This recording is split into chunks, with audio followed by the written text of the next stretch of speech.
Washing, gonna find Bolu, but does get hit markers by Jez.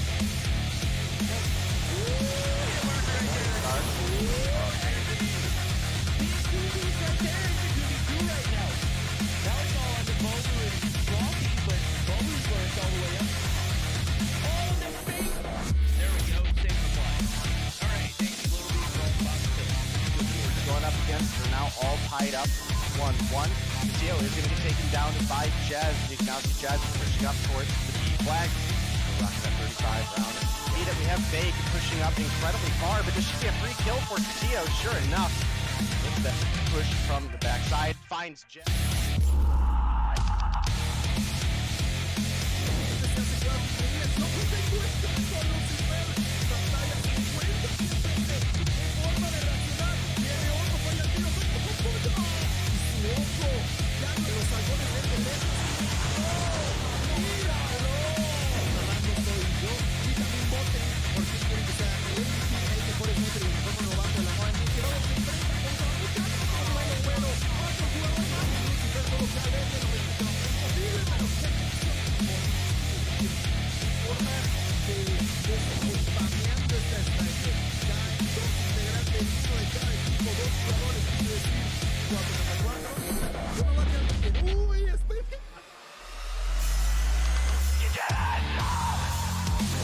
Licença, Tocinha!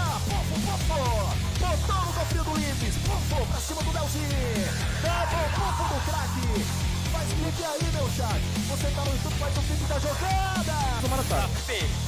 Um som morto. Vou cravar cima, crava esquerda. Tem um, só tem real. Vai ter mais um. Aí tem que botar na Pode ver agora, calma, Nossa!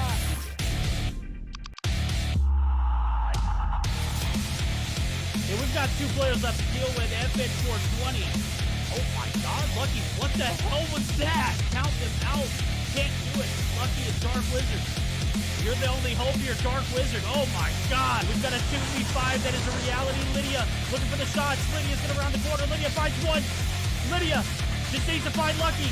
Doesn't happen. We're going to another round. The most at the moment finds another one. Just an absolute demon. Shooting quick in with the side of Nova. Dave,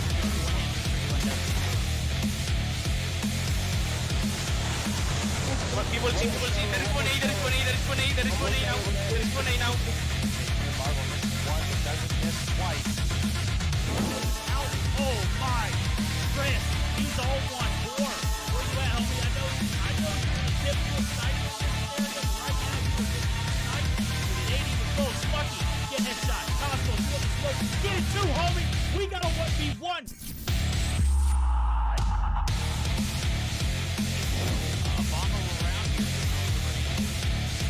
Oh my goodness, Iona!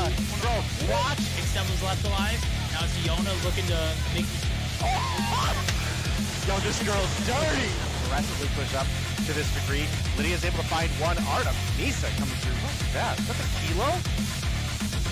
Whoa! Whoa! Artemisa, the Damascus Kilo. Oh, Chels. Finds one, is looking for two, but Artemisa. Yo, this girl kind of nuts with the Kilo, bro. I have been. Down herself on that Sparrow shot. But the Angels do maintain this P3. Oh, Brigstock!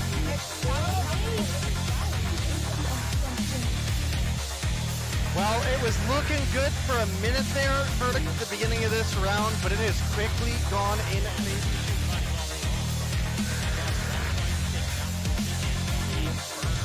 I think you're right on the money. The arrow can push back up, finds two in the feed to start things off. Those double kills are worth a ton of points, let alone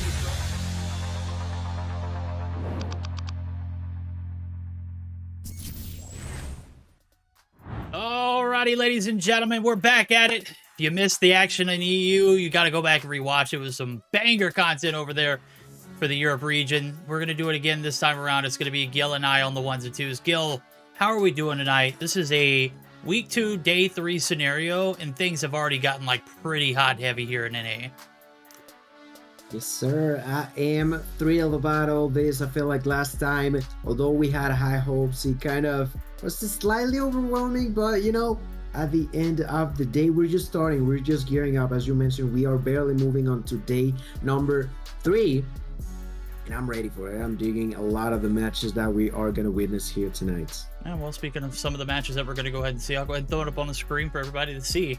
We're going to start off with a pretty amazing matchup as I'm taking a look at it. This is probably one of the better nights that we're going to have. Zygnus versus Infinite Simplicity. Start us off in our first series of the night. Team 11D coming through with a fire on Tuesday with a 2-0 over Zygnus. Got to be riding that one high now as they're going to have to test their luck in the waters with Seminole for our second series. That's probably going to be our highlight matchup of the night. We'll talk a little bit more about that later on. Fierce and Galaxia Gaming.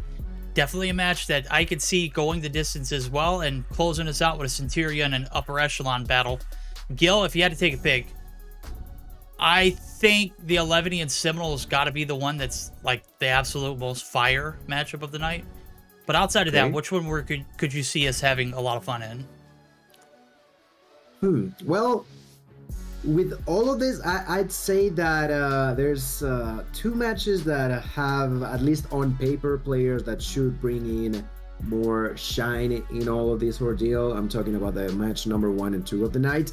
Then on the second half, I definitely feel like they could be going the distance on both of them.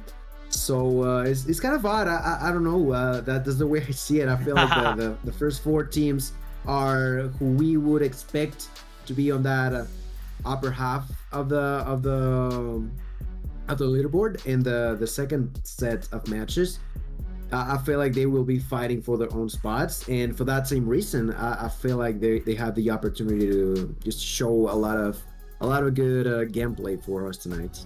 All right, well, speaking of being on the top portion of the scorecard, we'll take a look at the standings. Luminosity gonna have the night off, so they won't be able to extend that lead any further, but they are sitting pretty comfortable at 40 points. Nobody's gonna be able to pass them, and that's the most important part for them, as they can rest easy. Fierce coming through, as well as Infinite Simplicity, Seminole, Team 11, and Centurion with a combined total of 20 points apiece, tied for second place, and that's going to change tonight for damn sure. I was looking at it, I was like, yeah, one of these teams is not going to be moving up. Some of these teams are going to be sitting where they're exactly stuck at.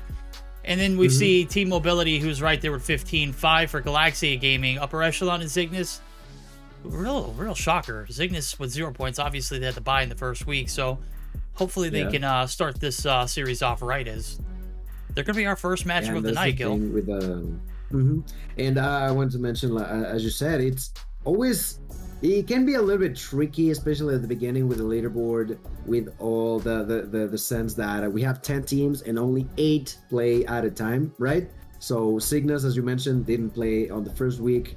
Luminosity won't play on day number 3. What is the other team that is not playing, by the way? All right, it is Team Mobility, right? Yes. So yeah, there's Team Mobility and Luminosity, both of them without the chance to actually try to increase their own points. But as you said, for the first match of the night here, Zygnus and Simplicity, we can take a look onto the best of 3 maps, right? No, absolutely. We can take a look at it. It is going to be a fiery start of the night. Infinite Simplicity coming through for some absolute fire gameplay tonight against the Zygnus roster. It's going to start us off with a little bit of a hard point on standoff, followed by a beautiful map of Raid, Search, and Destroy. Followed that, it's not a guarantee, but if it does go the distance, we are going to be looking at a Summit Control. Hacienda and Slums are both off the table. If you had to make a prediction, Gil, based off what we've seen so far from both of these squads, Zygnus, obviously, I would have to say, played with a sub in S-Thug on Tuesday night against 11D. Still, this team has a lot of room to grow. You think they have the chance to clutch this one up in a 2-0 fashion?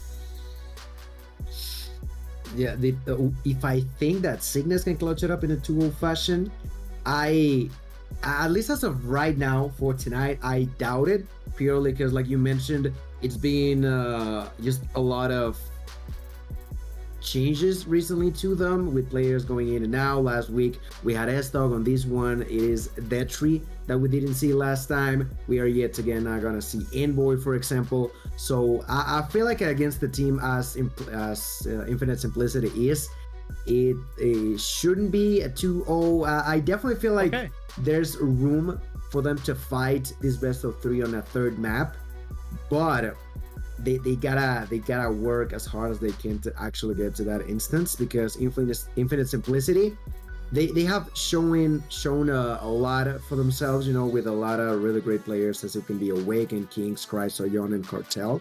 They are all getting more and more used to playing with one another. And although Zygnus, I feel like it's a team that always tends to be rotating players in and out all the time, I feel like at this point in time, they haven't settled just yet, you know? No, I completely agree. I think this is now the better time than ever to figure out what pieces of the puzzle you need to move in, rotate out, kind of get, you know, a grasp of who's really working for you, and, you know, who's going to put up the numbers that are, you know, going to translate into some games won. This team has seen its fair bit of struggle. Not making it out of stage 4 last year, heartbreaking. I literally cried for 30 minutes off stream after it happened. I did say, well, I didn't cry, but you guys get the picture.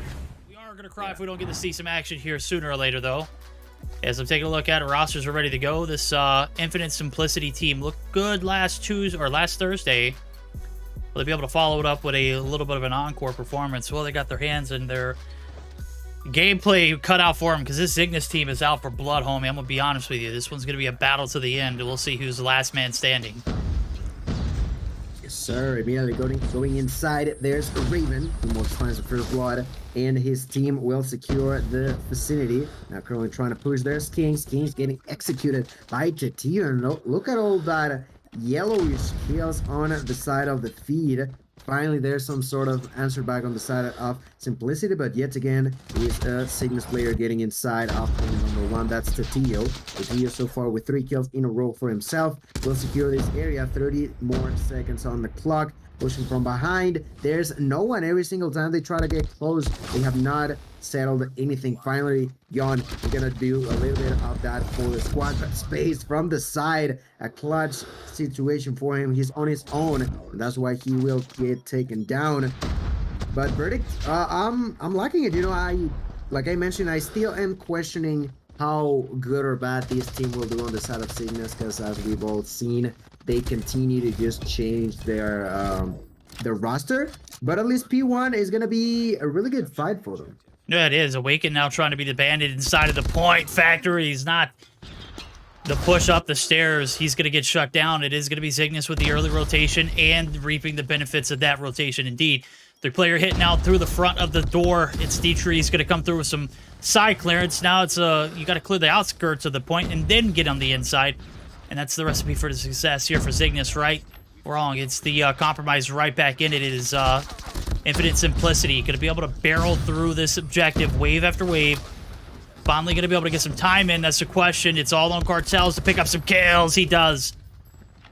And just like that, Zygnus are going to be wiped and heading for the hills. P3 setups are being made early. 20 seconds left to go on this objective.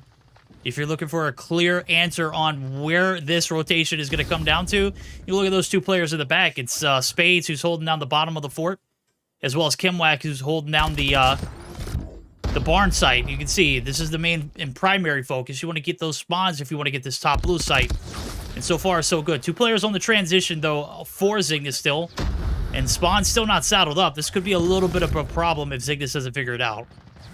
It's not been easy for them, but they continue to try to secure that area. And it's still not secured enough. Tatio is going to be spawning quite far away, and because of that, there's a clean retake in favor of Infinite Simplicity.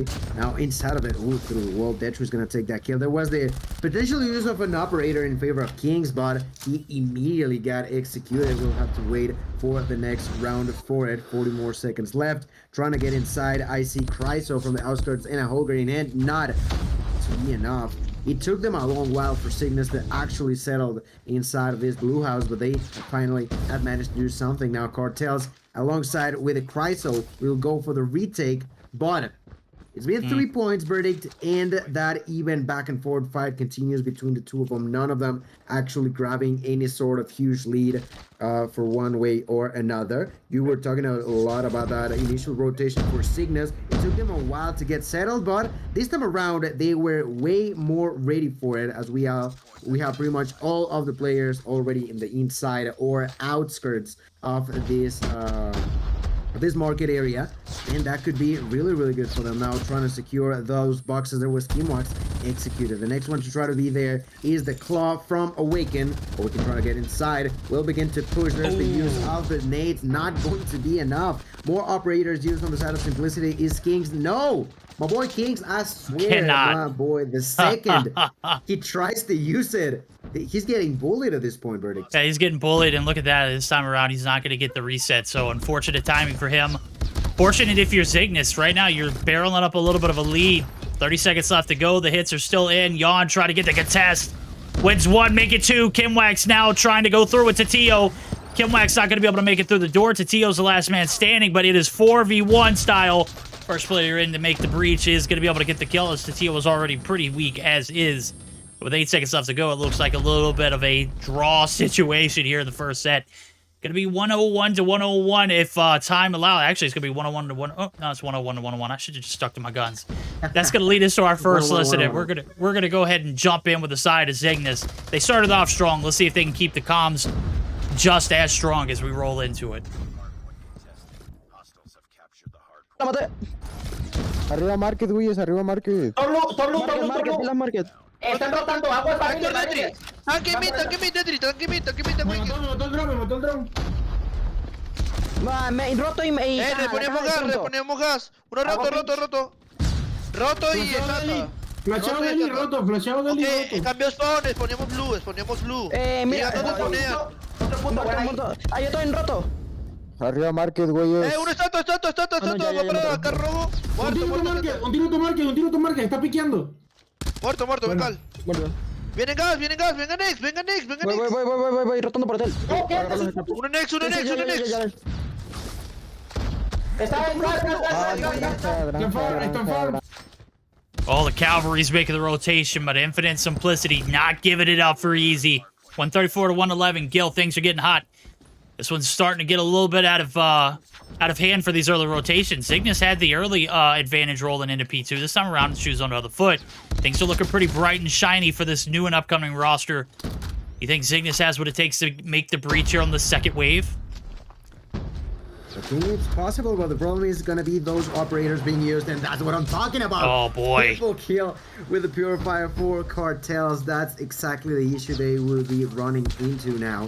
He is now going to be throwing that Hunter Killer drone. Tries to defend with the shorty, but there's the two with a shorty of his own. Finds the kill, but not the double.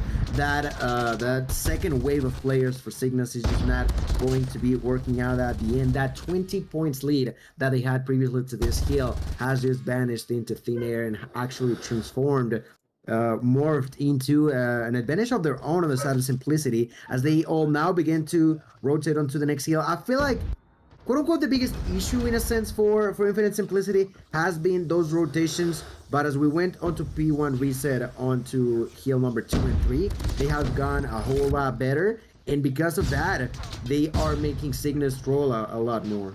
Yeah, they're making them struggle. They're making them feel the pressure. Will diamonds arise out of this one, or will we see the side of Zygnus crumble? Right now, they are doing a damn good job holding down the top blue site. Got some good perimeter control. Can the breach come through for the first wave of players here for Simplicity? As they've got an infinite amount of resources to make it happen, well, they don't have very much. I'm taking a look at it, and Cartels doesn't have anything other than a care package. And King's God, if he pulls out his Annihilator, he's insta-dead. I don't know what it is. He's just not had the time. Why use that when you've got a Kilo? He's starting to beam inside the point. He's moving. He's shaking. He's jiving. He's juking. The setup is broken. And the hill's going to be absolutely taken. King's opening up the big boy guns with the Kilo coming in. Let's go ahead and dive in for the comms of the sounds of Infinite Simplicity as we go for our second listen in. I'm playing Tom Morgan. What's your barn? What's in our barn? What's in our secret barn? Barn, I want shot. Barn. Yo, he's still in barn. You gotta kill him. One shot boxing, one shot dude. Yeah, barn. Nice. Yo, one mid street, going granny, bottom granny. I'm going bottom granny. It's the any statue boxes. Any statue boxes. Top market. We gotta break that. We need this here. Yeah, break this. Yeah, one's mid tank and one's top market. Watch the top market. Oh shit, last got three, no. Three top market. On flash. One's a They got. You heard the calls there. We got to lock and load. We need to get the break. Few kills go through, but it is the period that stands strong in the bottom side of market. And this lead might have got sold. Back and forth we've gone, Gil. No clear, decisive victor as of yet, but the advantage so far going to be in favor of Zygnus as Raven makes it hailstorm there with a precision. And that might be the icing on the cake as we get ready for our third setup. It's such a clean defense for Zygnus. 201, 195, and he can almost be as close as he can be. Ladies and gentlemen, verdict set it. We are back onto P1 for the third time so far this game. Inside of it, I see Raven. No, Raven's down. The next one to tier trying to survive. Gonna be spotted. The next one now with a Sparrow was Kimwax, but immediately gets destroyed.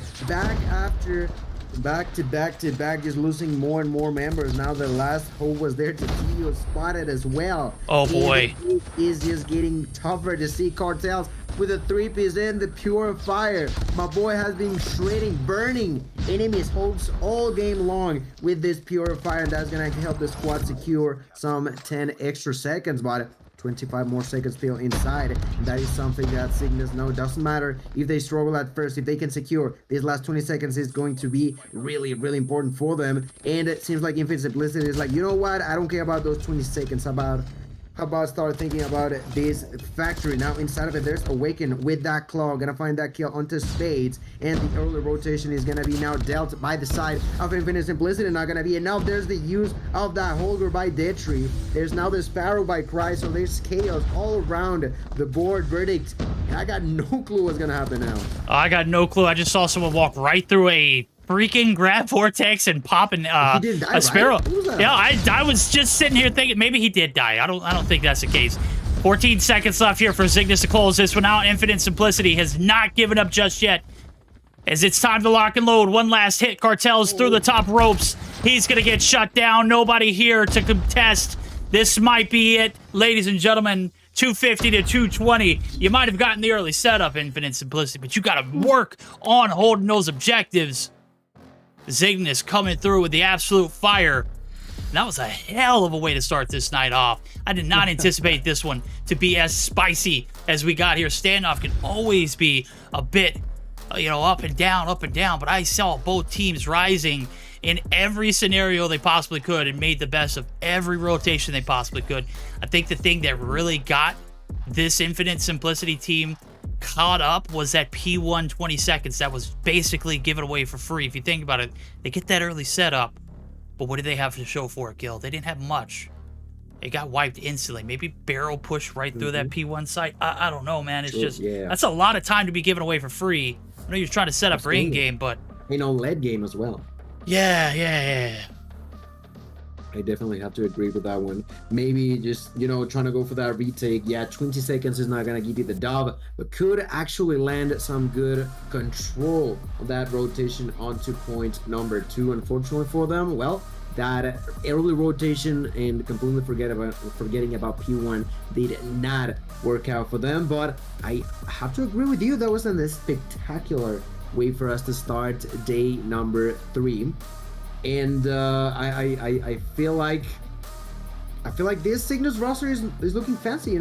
I do gotta mention, I think that Raven struggled for the majority of the game. He kind of have an upbringing at the end for himself, but even with that, he was always making sure about securing those extra seconds. I think he was the one with the most time inside of the hill alongside with Spades.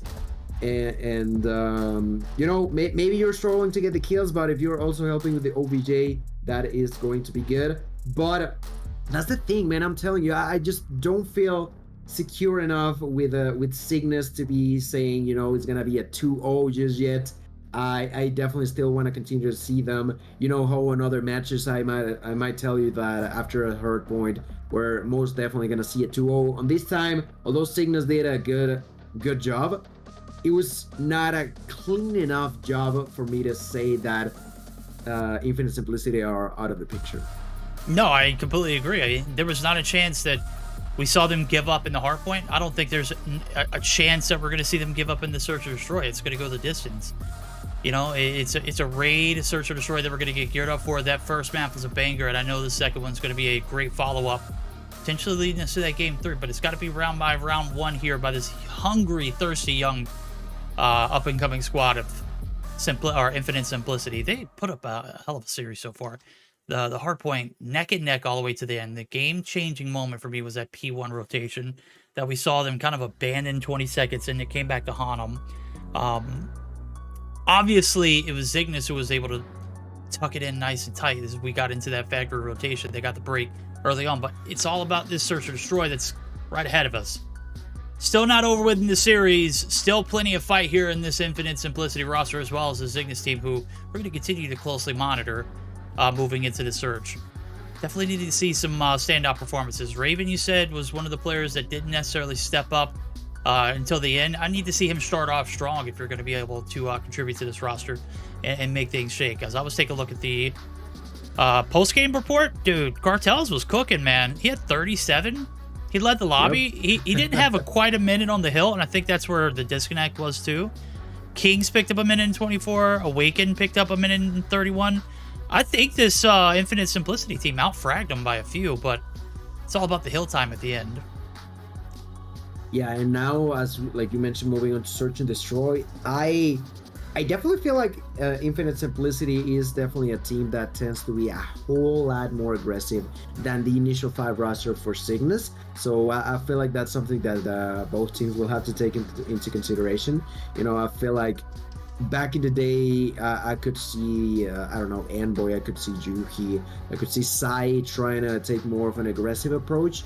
But in here, I'm not too sure about that. So I'm expecting to see a really straightforward kind of gameplay on the side of Infinite Simplicity, and I'm intrigued to also know how Zygnus will react to that, because Infinite Simplicity, not only will they, in my mind, be the aggressors, they also have the opportunity to plant those bombs early, but it seems like you'll have to wait for an extra couple of seconds for this to start.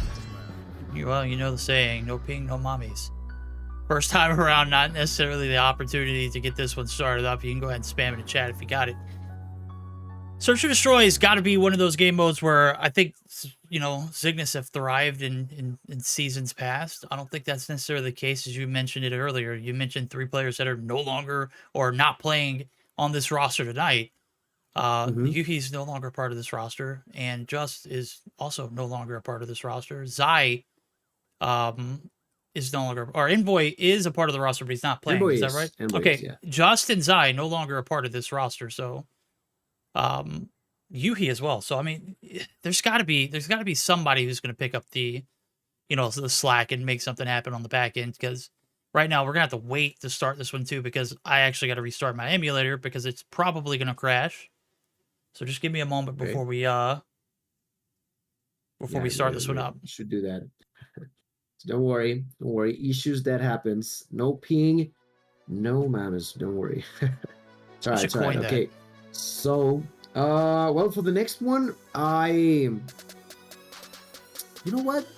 I don't quite remember the way of playing specifically about John on Search and Destroy. I know how he's a great player, but I do not quite remember if he tends to be, you know, more laid back or straightforward kind of deal. Do you remember about? Yeah, he's definitely not an aggressive player. I think that I think he's going to be the one who's going to be like kind of like slowing that pace down, trying to play for intel, try to play for information. He's not going to be up close and personal in your face. That just doesn't cater his play style. He's more of like an AR LMG main, right? And I think we've seen him snipe too. So sniping could definitely be useful in this one. I think Cartels is a great sniper for this roster. The players that I'm kind of concerned with are Kings and Kryzo, though.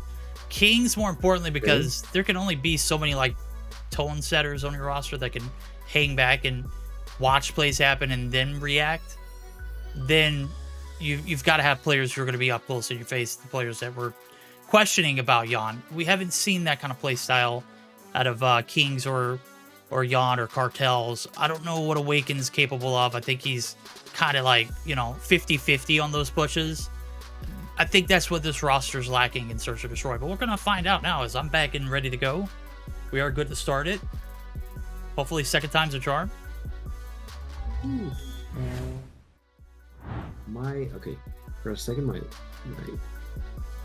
computer lagged, but yeah, seemingly we are all Gucci, ladies and gentlemen. Everybody has already connected in to the lobby, so let's go straight into game number 2. Game numero dos. I just always love to talk about talking English and say Spanish words with an accent. It's just so funny to me. But anyway, let's go straight into the business, and I want to go straight with one of the players on the side of Infinite Simplicity, that being Nevermind Kings is dead. I'm talking about Cartels.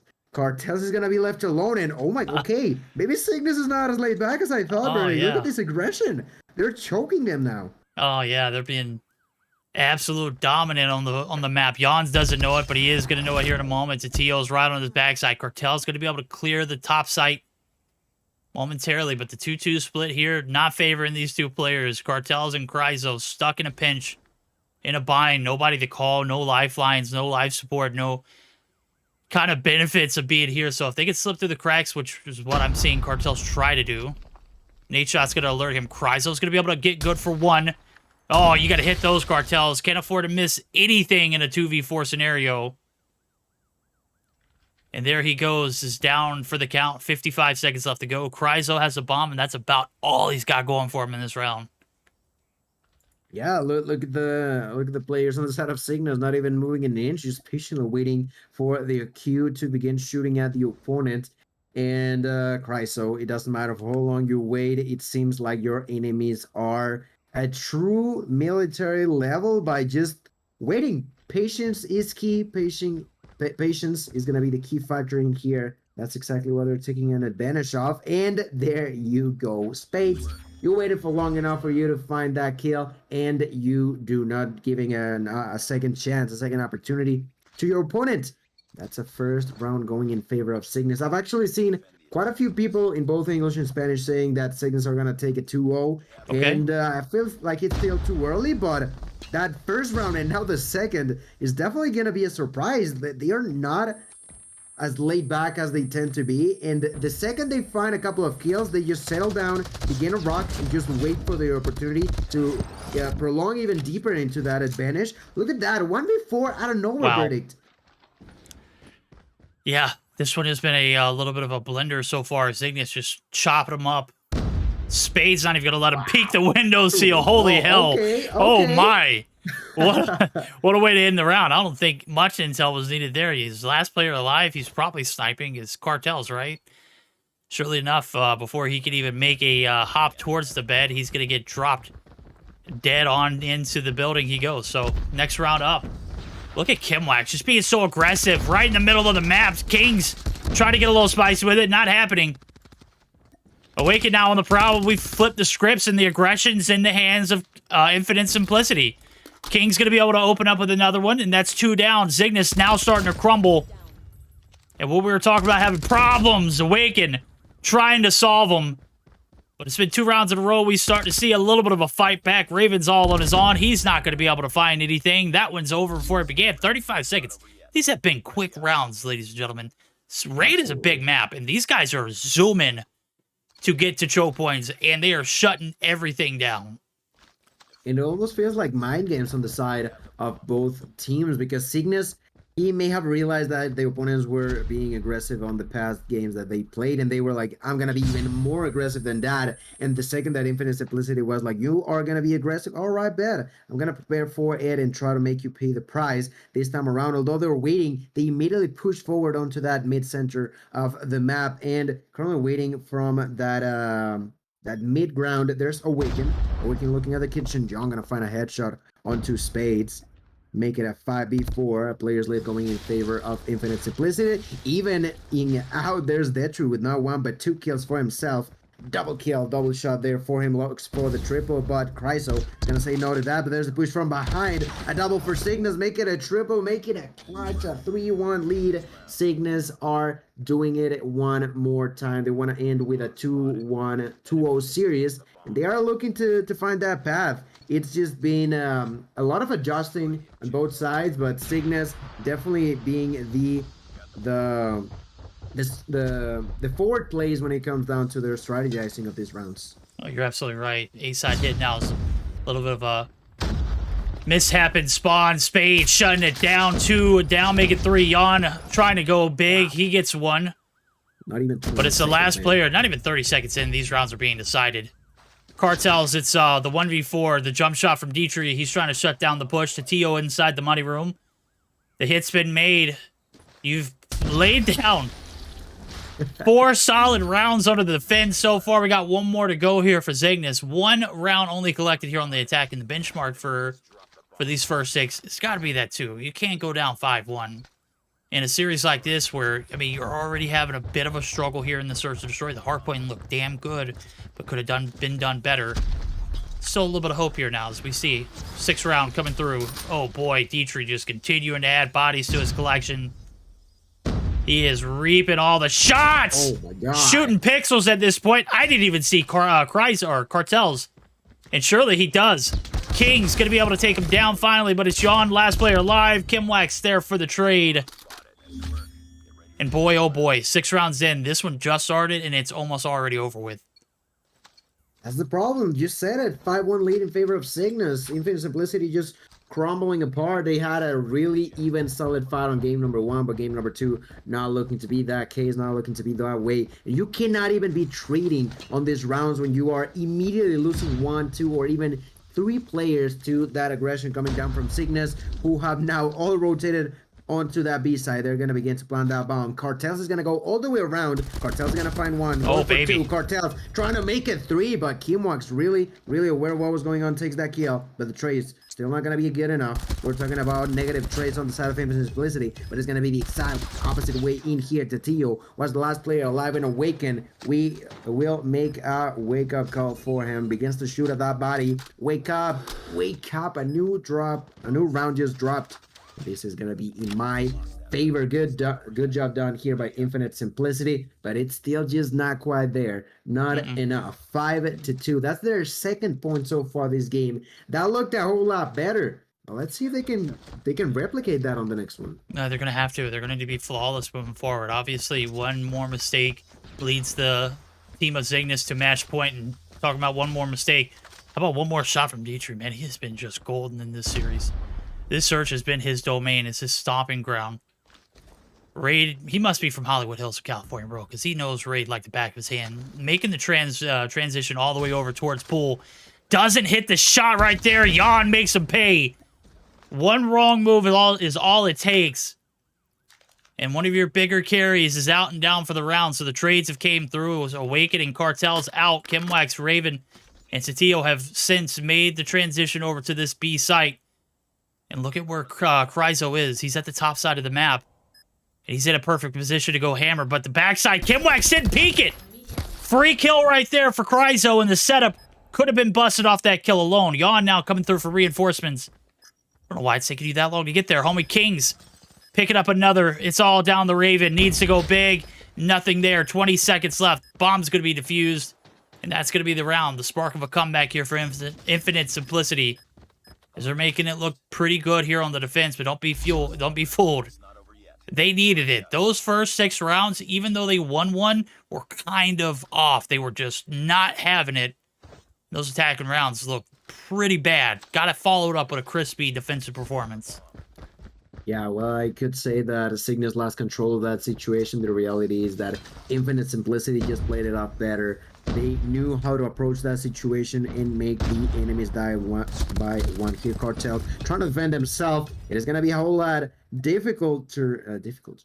more difficult for Infinite Simplicity to fight this back with only 2 players alive. In here, there is Chryso pushing forward, taking that kill, going for the double. Chryso! Oh my god, that double kill is definitely gonna secure some momentum for the team, but Awaken, keep an eye open. There's someone behind you, begins to push forward, and that is more than enough for the enemy to just make him lose time. Only 25 seconds left. The bomb still ticking. 3 versus 2. A few nades are gonna be thrown through the smoke. There's Awaken watching where he can go forward against the push. Takes the 3rd one this round from behind his ally. Is gonna take the life away of Raven. There's Dentry. The smoke takes the kill onto Awaken. That's what happens when you know exactly. Oh, baby. Make it a double verdict. Disgusting double kill through the smoke. My boy knows his angle, man. His piece. Oh, dude, that's a round for Zygnus, man. That's a round for Zygnus, and it's all on Dietrich. Not only did he did a great job of getting the setup to play time, but he set himself up to be able to stay alive. Don't take the gunfights. They know what's up for grabs, and surely enough, the bigger picture is being felt here. Dietrich going absolutely bonkers. It is only a matter of 1 round to shut down Infinite Simplicity on the ropes. Can they pull themselves off? Kings, Yawn, the last hope. Spade's going to get the bomb plant down. Dietrich holding his post. Gets the call out. Yawn is right here. And it's all a matter of the moments here. You peek what angle that's incorrect. Dietrich's going to make you pay it. If it's not him, it's the other 3 players that are left alive. Good positioning on the post plant as well. Raven there for the collapse. Yawn trying to get something going. He is going to be able to peel 1 back, but he's dropped. Spade shutting it down. Ladies and gentlemen, we're not going to a control game. This ends here. The 7-3 win goes in favor of Zygnus. Man, Dietrich, I still cannot get over that, man. My boy was just clapping cheeks left and right and making it rain onto the opponents. I gotta say, I apologize. I doubted Zygnus there for a minute before we started the match, but seems like they know what they're doing. Like I mentioned, they are always just putting players in and out, not necessarily because they are, you know, always changing the core roster. You know, if they have 7 players, they just always like to be just pushing the boundaries as to what might or might not be working as a starting 5. And this time around, it worked wonderfully in here. Tetillo gonna end up with 9 kills for himself. 11 for Dietrich, 7 for Kimwax, and 6, pardon me, for both Spades and Raven. You were talking about a kill lead on the last game for Infinite Simplicity, but here on S&D, that was just not the case. And I'm honestly quite shocked, quite surprised at how Zygnus, I feel like that was a read of the opponents. I feel like they, of course, as per usual, they did their homework. They knew how to approach this search and destroyed, and Infinite Simplicity just could not react fast enough to what was going on in this game. You know, the worst thing about that whole round being clutched, it would have been a god tier 2v5 for Infinite Simplicity. That could have like been the round that just kept on rolling. The bad thing is they both knew where Dietrich was too, bro. Dietrich. Why? Because you go back to that encounter where I can't remember who it was. It wasn't Chryso. It was whoever that was chasing him. It was Cartels, I believe. Whoever was chasing him. He let him go, right? And then he had to let him go because time wasn't. You know, he didn't have time to chase him. He had to collapse in that moment, and the collapse couldn't come any quicker. And then on top of that, you didn't send anybody out. You just went 1 by 1 to try to defuse. There's a panic, man. It was like, bro, I knew this was about to just set up to be a god tier shot here for Dietrich through the smoke. I mean, he couldn't have. I mean, you can't make this up. I got to go back and clip that one. That was amazing. And just pure chaos that ensued in that round. Dietrich shutting it down, though, and Zygnus get the 2-0, ladies and gentlemen. That's going to be the end of our first series of the night. Zygnus taking the bag or running away with it. They're not giving anybody hopes for a comeback, and that's going to give us hopes for a little bit of a break as we get geared up for our marquee or highlight match of the night. It's going to be Team 11 and Seminole. We'll have more on that as we return. First, we're going to hear a word from COD Mobile as well as Grilla. Don't go anywhere.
Alrighty, ladies and gentlemen, you asked, you shall receive. Team 11 taking on Seminole here in our second match of the night. Gotta say, I don't think we could follow it up with an encore performance, but we had to pick. This one was it. This was the marquee match of the night. It's going to be a difficult ask for both teams to close this one out in 2-0 fashion. If you had to favor anybody, I think all predictions aside, you got to just appreciate this matchup for what it stands for. Team 11 coming through undefeated in Mobile Mayhem NA. They've only had one series. Seminole also undefeated, only one series as well. True testing grounds early on in the season. Yeah, and well, I think you've said it is the match that we definitely anticipated to be the best. And you know, I'm intrigued about what will happen. I feel like it could easily be a 2-0 for Zygnus, for Seminole. It could be a 2-1 for either of the two. I just want to see that A-game performance on the side of 11 at the same time. I feel like if they are on their A-game, that could be the case. But they have to be there, you know. It's a situation where 11T I think has gathered a lot of really good names. In case you haven't seen them in the past, I can tell you about those who will be in this match for 11T. And those are gonna be Just, Pelon, Shisui, Alex, and Lucifer. So this 5, I definitely feel like they can sometimes be slightly inconsistent, which is the issue that I'm talking about. But if they are doing their best, which I know they're capable of, they can definitely make it really difficult for their opponents on the side of Seminole. We saw Zygnus struggle. The Search or Destroy, more importantly. 11 hasn't been a strong S&D team for, God, I can't remember, since this roster was completely different. Right now, it's looking pretty dang good. Yeah, for quite a while. I mean, I remember the last 4 seasons struggling to cast them in S&D because seeing them perform beforehand when they were a strong S&D team, and then seeing them struggle all the way through the last 4 seasons, it's just hard to digest. It's hard to process. Like, what happened? Did all of the training, the coaching just go out the window? I don't know. It was like a miss opportunity every chance we got. We're not going to miss an opportunity to catch all the action here as the action is about to start. It is going to be heading us down to a firing range for a little bit of hardpoint, as we are going to see game number 2 guaranteed. Search or Destroy on standoff. This one's going to come down to a game 3 takeoff. This one's going to be an ugly series if we do get a game 3. It's all about who wins that defensive round to open us off with. That map is pretty lopsided, so I hope we see a game 3, but I also hope we get to see a very great matchup that doesn't come down to a round 5 ending with it being on the defensive side wins. I just hate when a series comes down to the wire for that particular reason. Hacienda and Raid are out the window, and that leaves us with those 3 maps. So I'm excited. If you had to make a prediction, though, you said inconsistency was 11D's, area of opportunity. Yeah. You think they're going to be consistent enough to go toe-to-toe with the Seminole? I think they are capable of doing just that more than enough. So I'm intrigued. We no longer have to speculate no more, my friend. Let's go straight into business. This is going to be, as you said, some hard point here on firing range. And, well, I mentioned the players over on 11T, but just to remind you all on Seminole as well, there's Revalo, Cyhax, Yes, and Big. That's right. Those are going to be the 10 players fighting each other here on game number 1 between 11T and Seminole. Immediately pushing in, there's going to be the initiative between Revalo alongside with Hax. Hax now trying to survive here with a Holger, waiting for the opponent, will take a kill, but there's now the retake in favor of 11T, thanks to that pressure from Shisui. Still plenty of opportunity in both teams' hands. That's why the fight continues, you know. There's no one actually going for a clean defense, because there's not an opportunity for that. There's just too much going on at the same time, and as soon as I say that, I actually do begin to see the first player to go up into the sniper nest, and that is going to be none other than the Big. Other than Big, yes indeed, trying to make it rain. Shots across the board, but guess what? Nobody's here. Gonna have to hop down. Hill's gonna be broken. The setup's gonna be made. 11, he got 3 in the hill already for new. Vay trying to go big, does find 1. That's the entry. Shisui right around the corner. The hop up, not gonna favor him. The Mansell does though, but it's the back shots coming through from the player in the corner. Alexei gonna be able to hold off the push, but look, the pressure is tremendous. 11 have down to 1 player to make this hold happen, and he's gonna get swept off his feet. Big break early on now. It's 10 seconds into the hill. You're going to see the advantage climb here for Seminole. Player numbers and arsenal looking pretty dang good. 11 starting to feed the beast. Needs somebody to step up and finally take down this Seminole team off of this hill. As soon as they get that break, they don't give anything away. And now we're starting to see this Seminole team progress into this P2 rotation all the way over to this P3 site. And it's a big, healthy lead rolling into it. Trailer's got to be a big investment here for 11D. Yeah, they're trying to make it stop, but they rotated early and they were immediately destroyed on that P2 control area. Now there's a few seconds left that Jazz was trying to get for the squad. Not gonna be possible, even spawning really, really far away. They are in early, but let's see for how long. There's the use of the Vortex by Revalo. Revalo gonna find 1, Revalo gonna find 2. Revalo pushing in, gonna find 3, just making it look easy. Verdict then, the oh my goodness, another kill there with a hunter with a Fred missile, throws out the hunter killer drone. There's also the use of the Annihilator by Sai from the outskirts of it, gonna take that kill onto Lucifer and prevents anyone from rotating through that wood building into the mid entrance. Man, 100 points already in favor of Seminole, and I don't think I even want to say that this feels like 11T are not doing good. I feel like Seminole are doing even better than what they are even used to doing themselves. You set up early, we break early. You rotate late, we make you pay even more, right? The price has been set. The deficit is well over 100, and it's counting now as we go into the P4 setups. This one got ugly quick. 11 trying to put their best foot forward, just not having any luck. Everything here that Seminole has done has just been so... I mean, just such a perfect response. Even it's from the operator's usage to the breaks, the holes have been above par. Everything just looks great. Just going big. It is much needed now as the spawns are going to be set. P4 is going to be locked down for the side of 11. The Preddy doesn't give anything other than detail to where these players are at, but a big little spree there for Just. Is it going to go in vain, though? Does look like 11 have a little bit of peace here. 20 seconds. This is the most time we see them collect all game long. Yeah, now that 100 points lead trying to be reduced by the hands of 11. There's a few players in from the top side. There's Jaws just making sure no one gets close. There's the push from side, not gonna be enough. A lot of blue kills going in favor of 11 is definitely something that they finally are getting. They definitely lead it as well. Now there's the rotation for P1 reset, but it's not gonna go as smooth as point number 5 was for them. Everybody now focusing on the middle ground of the map. Inside of it, I see Sai with the base camo here for the CBR.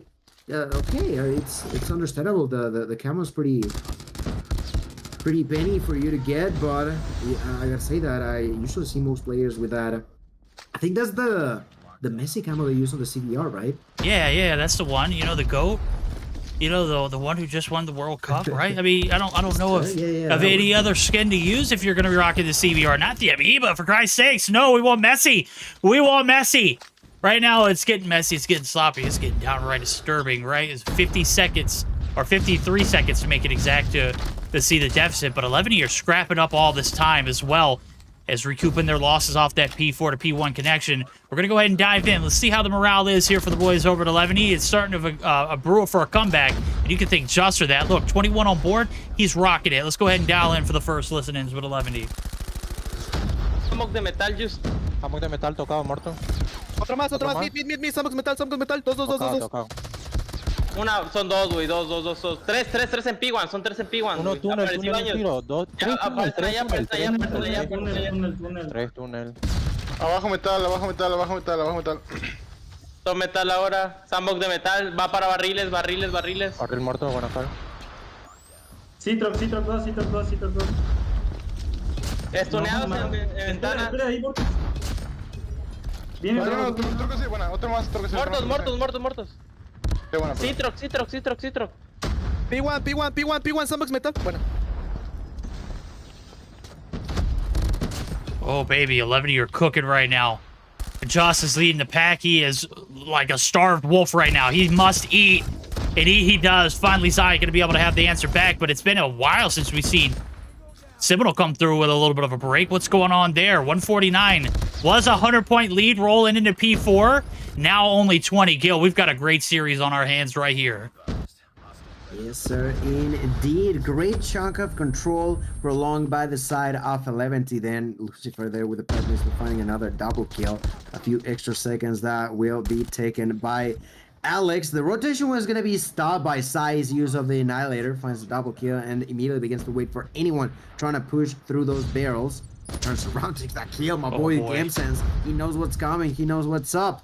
That is going to be the initial hold in favor of Seminole. They are getting tired. They had 100 points lead and they are getting tired of just struggling in here, finally getting a good control. There's two more operators being popped. That was the Claw by Jazz and the Purifier by Hax. Hax is patiently waiting, but did not realize there was Jazz. There's the use of the Purifier for Alex. The clean retake.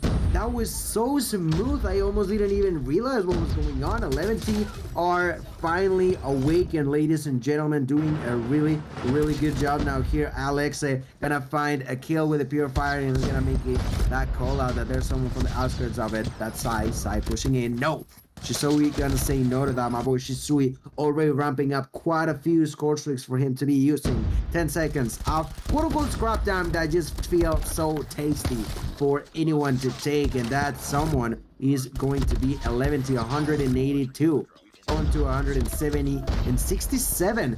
The lead has flipped leaders, and that is now going to be favoring the fellas over on 11T. Yeah, it is. Oh man, look at the pretty there. Shisui could have come through, add some more fuel to the fire. 11 have sparked, they have a Rosa, and they have not put this game out, but look at where Shisui is going to be able to find one on the outskirts, but it is going to be taken down. A little piece of serenity here for Seminole. They had a massive lead rolling into this hill earlier. This is where it all got sold. Let's go ahead and hear the comps now. They got to be a little frustrated. Let's see if they can make this comeback for themselves.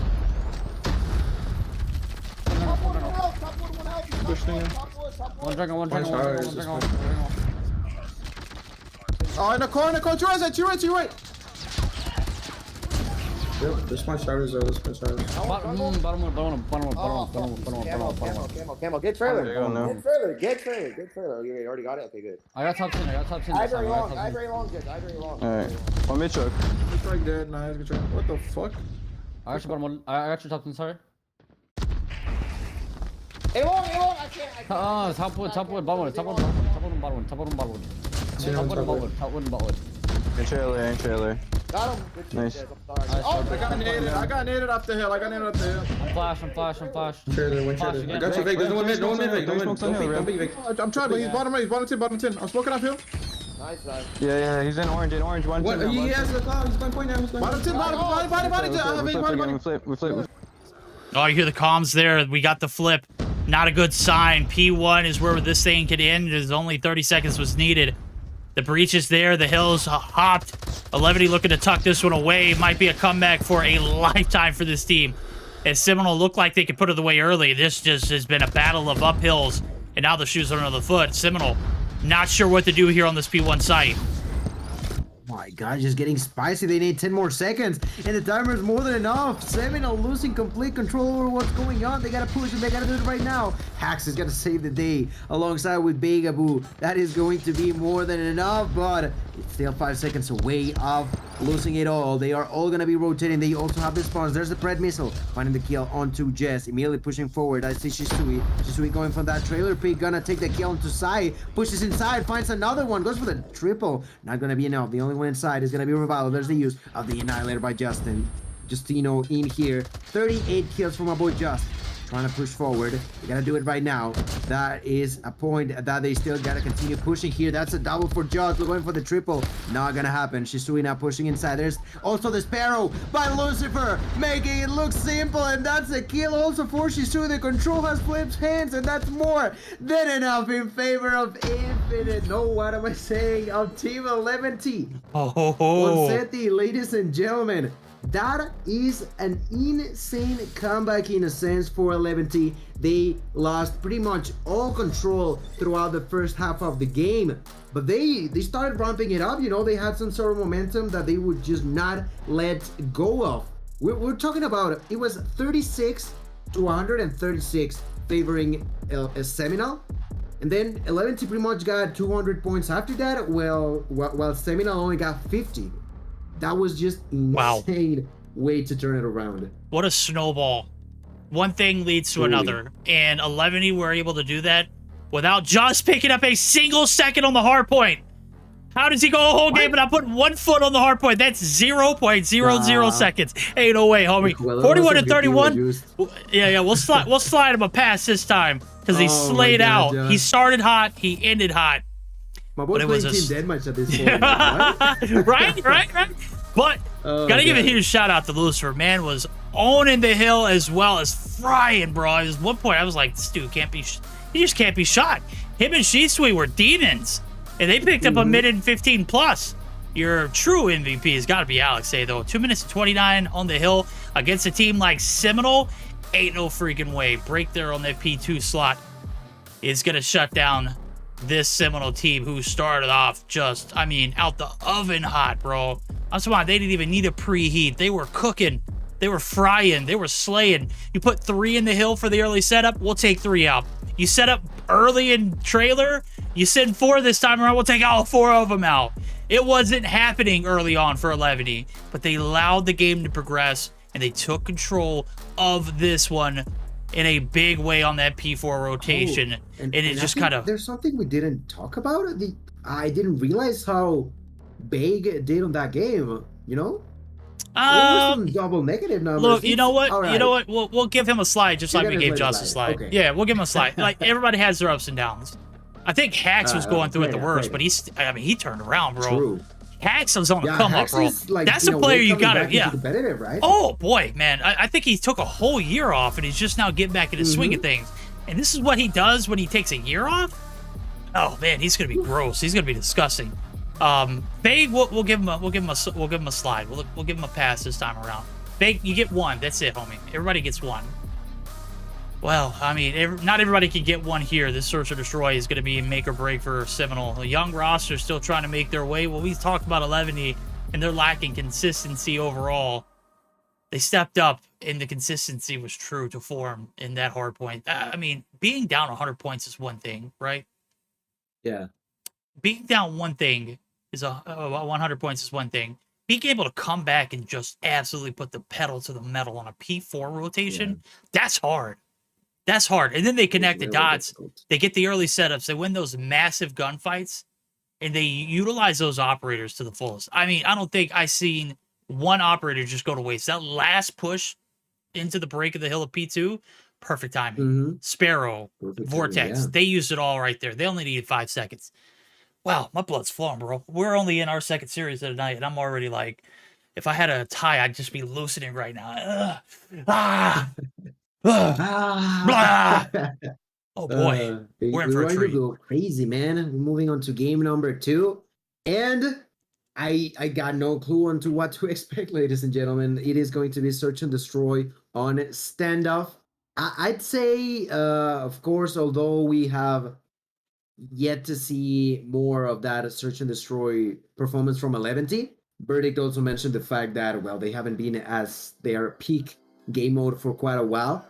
And although they've been playing better recently, I gotta say that players on Seminole, we're talking about Jess, I'm talking about Sai, not only them, but I'm talking about them specifically, are players that tend to really do wonders when they're playing Search and Destroy. On top of that, I'm looking at Hax. If Hax is gonna be playing Heal the Fennec, I'm intrigued if he's just gonna be zooming, trying to find those kills. Oh, he's gonna have to be zooming. This 11 team came through and swept that 100-point deficit under a rug and put it behind him. Right now, Jazz gonna open up with the first nade. It's gonna be the first kill too, as well as Zai gonna get dropped. Trades have been made. Shisui gonna be able to take advantage of one pushing right through in this unorthodox B-side hit.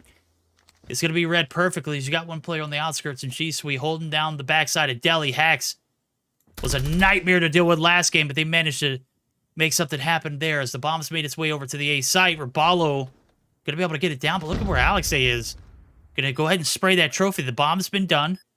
The hit's made, and now it's the back. Vague wins a massive gunfight. And even things out now as first round, 30 seconds left to go. It's all on Lucifer and Shisui. Make it Shisui now. 30 seconds left to go. Yeah, not a whole lot more left to do in here. Let's see what he can do. Oh, baby. That was a great opportunity, but unfortunately was one shot away, and I think that definitely just made him fail. The need to overly extend and in that push makes him pay the price. That is the 1-0 in favor of Seminole, but I definitely feel like if he would have landed that last bullet, a different story could have been told, but you know what? That's just story of the past. 3 kills, 4 big to begin with, making it 4, but what about 5? Oof. It's actually going to be stopped there by Pelon. He was too low, going to be spotted by Ravallo. The bomb immediately being planted by Ravallo. Now Shisui and Lucifer will try to opt for some sort of retake here. 4 versus 2, going all the way back. There's Hax. My boy Hax, he kind of knows that they might be inside of this blue house. One of his teammates is going to be knocked down, but Hax was ready for that rotation. Takes one, tries to make it through the wall. Not going to land those shots, but finally does. The way he was reading the opponents like they were a book, it is just insane. You were talking about it. He may have taken a break, but break or not, this fella just straight through enemies. He did it on hardpoint, and right now doing it on search and destroy, as he has now granted grand total of 3 for himself. Oh, look at this aggressive push here. Love it. Middle of the map, all the way occupied, but it is Seminole getting the better of the trades. 2 for 1. Shisui trying to make something happen there. Gets 2 of his on. And things are going down in the middle of the map here in standoff. Jazz and Zai, last players alive. Jazz running and gunning out the front door of Delhi. Not going to find a soul. And Zai's left on his own to do the dirty work. He's going to get called out here as I think Lucifer has already spotted him. And Homing is not missing today. 3 on board for him, 1-2. As the defense finally finds a point under their belt. But the expense of dropping 2 almost instantly. We'll see if the bounce back here for Seminoles. They needed to see that control game is on point now. As we see, that one was a quick where I don't even have time to, like, clear my throat and get ready for the second one. We're already here for it. Payoff round, 10 seconds in. Hits being made towards the A site. Nobody dropped as of yet. Clearing off this A site. Hax is leading the pack. 4 on board. Vague. I mean, we gave you a pass for a reason. Hope we make the best of it. Does have 4 on his point, on his kill leads as well, but nobody traded in the midst of all that shooting, bro. What's going on? Zai says, hold my cup, Verdict. First blood in. 35 seconds left to go for this 4v5 for 11D. 5B4 bombs down, 30 seconds on the clock, ladies and gentlemen, and Pelon is trying to go for that retake. Popoka doing his best in here. Just. Double now for Just. Pelon is not gonna do much. Just now has to retrieve some health, but his allies are dropping like flies now. Just Kind of knew that there was someone on Broken begins to push for that bomb. 30 seconds left, and the timer is gonna be the biggest enemy that they have to fight against on the side of 11T, and Alexa knew this. Try to be as quick as possible, but that was just not quick enough. Eventually gets spotted. Eventually he gets killed. That's the 3-1 lead. And man, I'm loving it. We are on game number 2, but it feels like it's been just going so fast with how crazy all of this initial half has been in Mobile Mayhem Day number 3. Now, I want to go with hacks, as I told you. My boy was zooming, but he's going to be crashing onto a wall. That wall was Shisui. Begabu is going to take the fake. Begabu going to take the double. Oh my goodness. Everybody just flying across the maps as if they had some sort of motorbikes or something. Look, man, you know, you got that instant acceleration boost with the gung-ho, the body shots there. I don't think it was necessary. I don't think it was intentional. I think it was just, hey, I got to make sure this player's dead. And quickly, we see these rounds go down in the books. 3-2. Quickest rounds we've seen tonight. Well, I mean, I arguably could have been the first Search and Destroy performance from 11 or from Zygnus as well.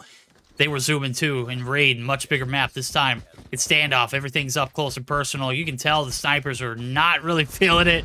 Kazai is sitting on one. Lucifer, however, on the other hand, he's feeling it himself. Look how aggressive he is. He's already slipped through the cracks. Looking to get some shots in. The free one on Vague. The first shot wasn't heard. And now the mistakes being made by Seminole as Lucifer is just feasting in the spawn site. Zai going to be able to shut down one, but he's got to know there's one more there. Does have the read, but doesn't have the shots to follow it up. Lucifer is creeping down the way. Into secret he goes. Up top he is. Going to be found out. Hacks opting to swap for a little bit more of an orthodox loadout, and that's the Switchblade. She's sweet now. Last player live. Minute 15 on the clock. Things start to slow down a little bit. It's a 1v3 clutch here if he does it. Yeah, Shisui has to be thinking about where they're going to be planting the bomb. There's no more of a surprise. Bomb is down. 40 seconds on the clock, ladies and gentlemen. Shisui now trying to opt for that retake, but spots the first enemy with a switchblade in hand. There's only so much you can do at that distance, and he knows that, and that is definitely the biggest issue here. Only having a switchblade to a sniper fight, to a sniper party, it was not going to be easy for him to try to attempt to make it happen. But verdict, we're going to be flipping spawns. Now 11T are the ones on offense. Would you think that could be enough of a shakeup for them to attempt to make it happen on a 2-0 fashion, or Seminole already have it in the back to go for it? I don't think bag is a hard question. I mean, that's a setup, right? Setup here for the brute force push into the courtyard. Jazz lighting it up, as well as Vague, who's continued the shooting. Pallone is last alive. They're on the defense, bro. They're in the opponent's spawn. There's 3 of them left standing. There's only 1 left to deal with. 11. Not handling the pressure well. And with the bomb down in the middle of the map, you can see Polon's trying to clear out each and every angle. He's got plenty to cover. 1 top of the factory, 1 on the backside. Jazz with the jump shot. And we're inching closer and closer as I'm itching for a control game. This Search or Destroy is starting to get a little out of hand for 11, and they look good against Zygnus on Tuesday. I'm not saying they don't look good here, bro. It's just really hard to retaliate when you've got, like, someone's foot on your throat every round. Yeah, it's been just so problematic for them to answer back. Just was in a great spot, but gets surprised by a nade. Jazz with a kill. Vegaboo as well. Falls to the ground. Lucifer, pretty much each member on the side of Seminole getting a kill in this round. Alex on his own, trying to snipe with a Fennec. He is just out of his mind at this point. He knows he's got a hard ending here. No control but the bomb. No teammates to rely on. There's 5 angry opponents chasing you all across the map in here. The first one to find is going to be Revolvo on top of that trailer. Takes that kill. Tractor, actually. Takes that first blood, but still, for more. 1 minute and 10 seconds on the clock. He's trying to take it slow. Trying to breathe in, breathe out. Just keep it cool, calm, and collected mind in here. It's definitely possible, but I gotta say, with them also knowing where the bomb is at, all they gotta do is wait it out, and now shooting through the wall. Boy, what are you supposed to do that? Someone shooting at you through the wall, there's a nade being thrown, and the second you go through the exit door, there's yet another enemy. Crawl up in the fetal position. Just give up. Throw the white flag up. That round was lost. 6-2. 11 not giving up just yet. That last round was brutal as well as the one before it. And I don't know if the Seminole roster is going to allow 11 to formulate any kind of strategies here in the attacking strats, as they have been dead in the water. Those are going to be able to find the silver lining. The first blood's in. Just is going to combine for the second. And maybe the slow and steady approach doesn't pay dividends here for the Seminole roster. They have been quick to jump the gun. And it's panned out perfectly as we flip sides. Through the smoke, Lucifer not going to be able to get the hit marker there that he wanted on Vague. Snaking his way right around this A site. Alexei going to be able to take down Zai, and everything is all but over here in this search and destroy. 2 players left standing. Going to be a miracle. Bombheady's not there. Zai there for the... or Justino there for the collapse. And we're going to stay alive for one more round. You see it. You take the foot off the pedal, you don't get the results that we saw in those first 2 rounds. Slow it down, and that's where things like mistakes were made. Mm-hmm. And it took him a while. Was double grenade kill.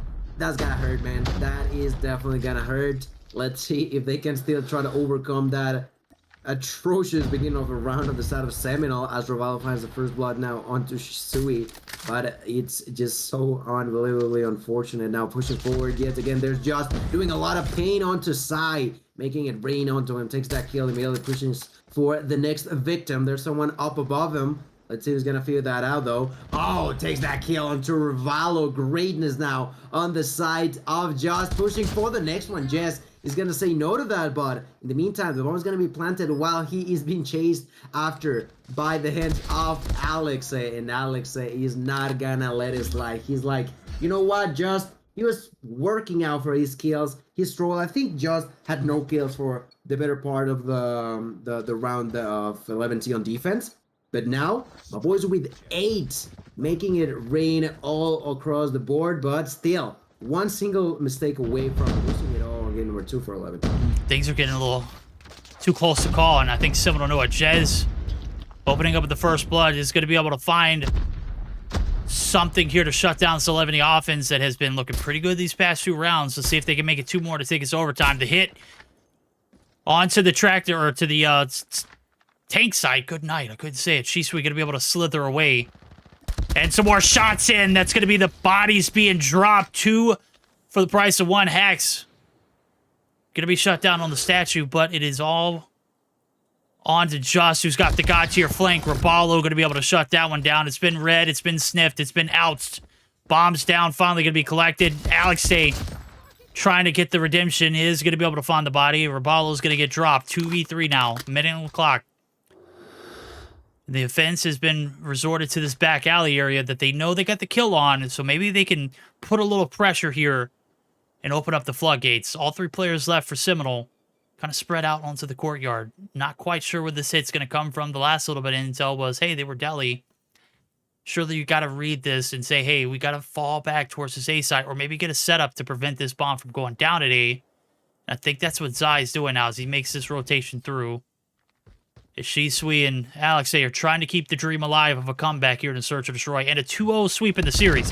Zai gets gunned, and this is 20 seconds left now, 2v2 style. Things have been reeled back and starting to look a little better here for 11D.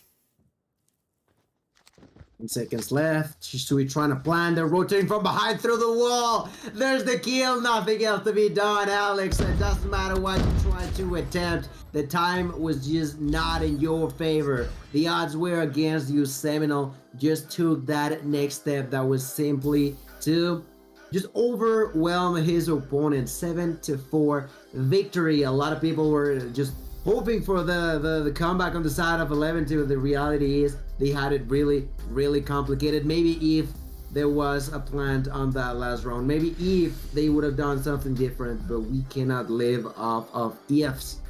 We gotta go with what we have. What we have is 11 kills verdict. Yep. For both Begaboo and Jess. See, we gave Beg just overcoming his demons now. Yeah, man. We gave him a slide for a reason, right? I mean, he didn't do too high in the hard point. Well, who would have known that he was such a search or destroy demon? This 11 team could not find a way to deal with him. As a matter of fact, he found that last kill and combined with Jez to close that game out. It was starting to be looking a little bit like the hard point, right? You start off with a heavy lead, you sell a 100-point lead, and 11 just take it and run away with it, right? It's like giving candy to a baby, right? They just snatched it right out of their hands in the hardpoint. This time it wasn't happening. I like the fact that they slowed it down and they didn't let things get out of their hands in that last round, as the 2v2 could be a little bit nerve-wracking. But hey, we're here for it. Game 3 bound. We are heading to a little bit of takeoff control. I'm taking a look at the notes here. Seminole are going to have the defense in the first round. Oh boy, 11. They got to spark something here early on, as they are already backs against the wall after that performance in the search. Definitely going to have their work cut out for them here at the control as well. Yeah, it's going to be really, really complicated now for 11. As you said, with Seminole being on the blue side first, it's a situation where, well, they gotta figure something out on the side of 11 if they want to take the dub. While at the same time, well, Seminole can just continue to be doing what they initially did on both games of Hardpoint and Search and Destroy, which is just being solid, being dominant, placing yourself as a rock that is just not going to give in onto enemy's pressure. And as long as they're doing that, it could be not necessarily an easy dub, but a victory that they can take without a doubt. So now we must wait for players to settle for the next one. Ladies and gentlemen, we are going to a game 3. I think we both said it, Verdict. We were expecting something like this to happen, and we're absolutely right. We're on game 3. I mean, hey, this is our marquee match of the night for a reason, right? This one was bound to deliver. We've had ups and downs. We've had some really lows. Starting off at the hard point, 11, he looked like they were just getting brutalized, and then all of a sudden, out of the ashes rises a phoenix, and it's in the form of Just, Alexei, and Lucifer, who just absolutely cooked. Yeah. And then we turn around, we get in that search and destroy, and Seminole built a hell of a lead. It almost sold it again, bro. I swear. Finally, they put the ending touches to what could have been a devastating comeback for 11. Surely enough, you give them enough momentum, they will take it and run with it. Damage control has got to be at an all-time high here rolling into this control. As man, they're going to be on the wrong side of the map off the rip, and we all know what that means. Round 5s are bound to be devastating and downright disturbing. On this map, they are even worse, ladies and gentlemen. Takeoff control, by far one of the more difficult maps to overcome on the attacking side. We'll see if they can find any kind of strategies that pan out perfectly for them here in this first one. And I'd like to start with who had the most kills on the side of 11 on hardpoint. That was Just. Let's see what he's up to. Immediately, Just begins to push through. Double kill. I don't know what that was about. Maybe he was distracted. Spectator? I don't know. We're not going to talk about it. Okay. We didn't see it. What are you talking about? I mean, it's one thing, you know, rubbing elbows with your opponents, but hey, just to rub and then not shoot. Hey, everyone loves a little bit of affection, right? I don't know. Oh boy, now tries to go for that kill onto Sai, not gonna find it. Sai, man, are you using, yes you are, the SKS, okay. Seems like Sai is gonna be feeling confident with it initially now pushing forward onto the enemy spawn. Gonna be a little bit too late, but let's see what he can do now. If his allies can pick up a few kills that he can capitalize on as he takes that kill, turns around, goes for that double, but immediately gets executed by Lucifer. And as the fight continues, the slight lead in lives is not necessarily the most important matter. It is more about the time and the difficulty for 11 to actually try to gain some sort of control of these objectives with only 20 seconds left. Yeah, 20 seconds left. Lives are at despair, 4 to be exact, 18 seconds on the clock. Gotta rock and roll. Shots over the top. Ravallo's going to shut down the B side. Just trying to get through the middle of the map. Is able to find one, but Vay continuing to shoot bodies here will allow the control. Is starting off to be 1 at 4. This series to come down to the wire on, and Vay trying to get the hip fire on it. Is going to be able to get one, but it is his team that collapsed, and ultimately it is 11 who are going to fall shy of getting a single tick of progress here in this first half. Or first round, rather. Well, I say that, and Just comes through with Lucifer, and they clean house, get the wipe, but can they live by the gun, die by the gun here? It's 3 lives remaining. It is in a corner, in a wall, or, you know, backs against the wall, something along those lines, and, man, it's not looking good. 2 ticks now in, but time's going to expire. No. What? He was out? Man, you bro, know, it I doesn't even literally, matter, let's be bruh, honest. let's, yeah, well, I mean, Yeah. he didn't step out, dude. Come on now. This is not Royal Rumble where if your foot touches The way he the was looking to the outside ground, of the all ring, confused. you're out. Yeah. I don't know, bro. Well, it is what it is, fellas. Round number 2. First point will be in favor of Seminole now. As we move on to the next one, I want to bounce with Hacks, particularly because he's already pushing onto the B side. Ooh, gets spotted by Just. The next one in the vicinity is Sai. Sai, as I previously mentioned, he with the SKS will find the first enemy. Few nades are going to be thrown in. Almost bites the dust because of them.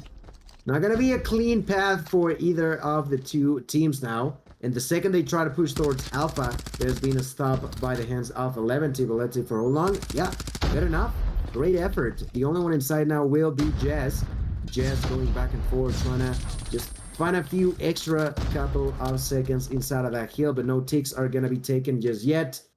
Both teams definitely respecting the difficulty on this map, particularly because, as Verdict mentioned, being on the offensive side, it is just hell. It is such a pain in the butt for you to try to fight against. That well, that's why both teams are just taking it slow. Yeah, taking it slow. I mean, what you do in the first couple of dates, right? Well, right now you got to lock it low. 25 seconds left to go. Time is of the essence. Granted, you have round 5 guaranteed. You're on the defense. Seminole trying to spark this one up early and close it out before they even get to that point is the ultimate goal. 3 lives to spare. 8 seconds left to go here. The last little bit of hit through the smoke. They're going to see if Jez can get onto the objective without getting gunned down. The shots are going to be baited. And surely enough, it is going to be 11 with Shisui leading the pack. He streaked out, and this is what you got. You can't allow this to happen if you're Seminole. You can't allow any kind of damage of feeding that could allow your opponent any kind of advantages in these later rounds. Any kind of streaks, any kind of operators.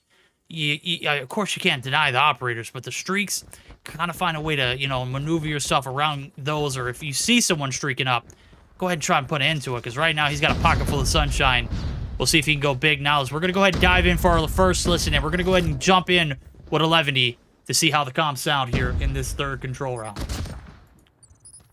Muerto abajo rojo, muerto el SKS. Bueno. Ya, vengan, empiecen a comer. Voy abajo rojo. Me meto yo. Chícara. Mírame el ticket. Ok, Pucha secret, Dos rojos y uno easy. ¿Van rojo? ¿Mataste el de rojo? No. Queda rojo. Rojo uno. Ahí sí, Alex. Ahí sí. Otro rojo. Otro más rojo. Easy. Rojo y top rojo. Otra vez métanse, empiecen a meterse. Cuidado, rojo y secret. Top rojo, otro más, güey. Mírame, pucha secret, yo capturo. Top rojo muerto.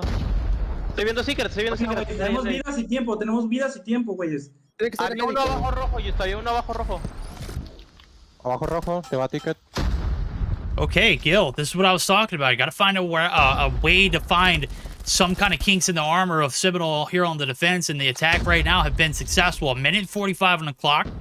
It's got to be one of the quickest A-caps I have seen on a takeoff map, and 11 made it look damn good. I definitely feel like those utilities were used to perfection to capture Alpha in favor of 11 but now let's see what happens, because there's also a few operators in the hands of Seminole, and that's exactly what they're using right now. But keep an eye open for Shisui. No one spot him. Shisui not even capturing, as he was not confident enough that there was not going to be a push sandwiching his body. Now, as he finds that kill onto Hacks, he could eventually try to push forward. He still has the use of the claw, and he's on enemy's territory. Everybody's pushing forward, and I'm talking now about Alex, who through the smoke takes the kill, goes for the double, and that's the help of Shisui. Only 6 lives left. From the third row, there was the jump from Jess. I don't know if you caught that, but only 5 left in here. 12-5, a minute on the clock, plenty of time. Plenty of opportunity. Baby. There's the double.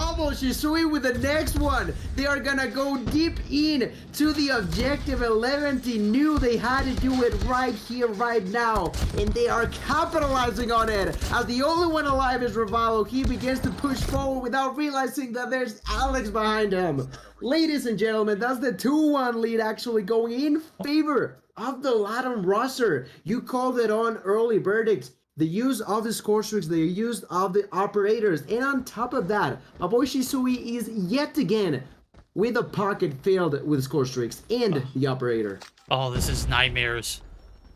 From the bottom here for Seminole. That last round, how does that happen? They've got to be frustrated. We'll see if they can take it out on their opponents. Right now, they open up 2 for the price of 1. Predator's going to get popped, and I'm going to be honest with you. I wasn't a complete fan of it, but hey, whatever can accelerate this one from getting out of hand real quick, real early on. The spawn trap has been activated. As we see mid-map control here. Here comes the claw. Shisui just absolutely giving it to him, laying it into this Seminole roster who does not have an answer back. They can't make a step out of their spawn without a sea of yellow lighting up across their screen. This is it. This is tragedy being made. You had the graces of being on a round 5 attack or defense. Guess what? 11, he throw you a curveball. And boy, oh boy, have the mighty fallen. Seminole now backs against the wall. Jazz trying to open up the forces. He gets 2, but that's it. Shisui answers back with 2 of his own. And the hit towards this A and B site are shut down, ladies and gentlemen. This one not coming down to the wire on an RNG built in from COD Mobile Control, ladies and gentlemen. No, 11 take things into their own hands. And they're going to be able to... Yeah, bro, this is inevitable. Oh, my God, this is gross. Just... What a freak! Whoa! Oh! My! One player! No. Oh, God. No shot, man. What was that about? They were, like, choking them to the ground. They were already all red-faced on the side of Seminole, but they would not stop. It was just non-stop pressure. I think it's been a while since I've seen a spawn trap like that in 11 making it happening, making it so smart. Every single step they took was for a reason, taking it heavy, not allowing a single bit of opportunity to the opponents. You were talking about my boy Shisui, 33 kills to 9 verdict. Look at all those numbers. Yeah. It is just incredible the way that 11-2 was playing as a whole. Even those call-outs that were making. Man, that's the A tier gameplay from 11 that I was talking to you about. It took them a while to actually solidify that, but Control going their way, and that is a 2-1 victory on the overall series for 11. Man, they battle adversity well. 11 were cooking. Head chef Shisui, my God, he's running the 5-star kitchen. Holy hell. What a way to come back. That second attack round they got, you can thank that all to Shisui coming through with the positive power of all of those streaks and those coordinated approaches with the operator. I mean, we couldn't have asked for a better round. Of course not. It's takeoff. Homie, we discounted them before we even jumped into the game. We get in the game, and surely enough, they deliver. They find that early round. They don't bank on a round 5 to pull out the strats. No, they put it all in because the gunnies were hot. They did all that with Pallone just not having a good game. I think he had like 4 or 5 kills after the third round started. And he stepped it up a little bit, but when you got Shisui running the map rampant like that, they had to find a way to shut him down. Seminole couldn't do it, and that is it. 11 come through with the upset over Seminole. I say it's an upset, not because we favored Seminole, but because of the circumstances of 11 having to win an attack round on a takeoff Control, ladies and gentlemen. That is a tall ask, and to do it against a Seminole team that looked pretty dang good coming into this series. Ooh, boy, what a way. And it's just like banger after banger. We didn't get a game 3 in our first series, but man, I'm still like riding the high off of that Control as well as that first series. We are geared up for more as we're only halfway through, Gil. Gonna be out of voice tonight. Only halfway through. Fellas, we are in for a treat. We called it on Tuesday, and we were absolutely right. But as of right now, that second match is over. So we're gonna go to a quick break. We are gonna hear from our sponsors, and when we're back, we're gonna see that match between Free Years and Galaxia Gaming. So don't go anywhere. We'll be right back.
And we are back, ladies and gentlemen. As I previously mentioned, it is going to be Galaxia Gaming versus Fierce. Both of these teams are in desperate need of finding a victory here tonight.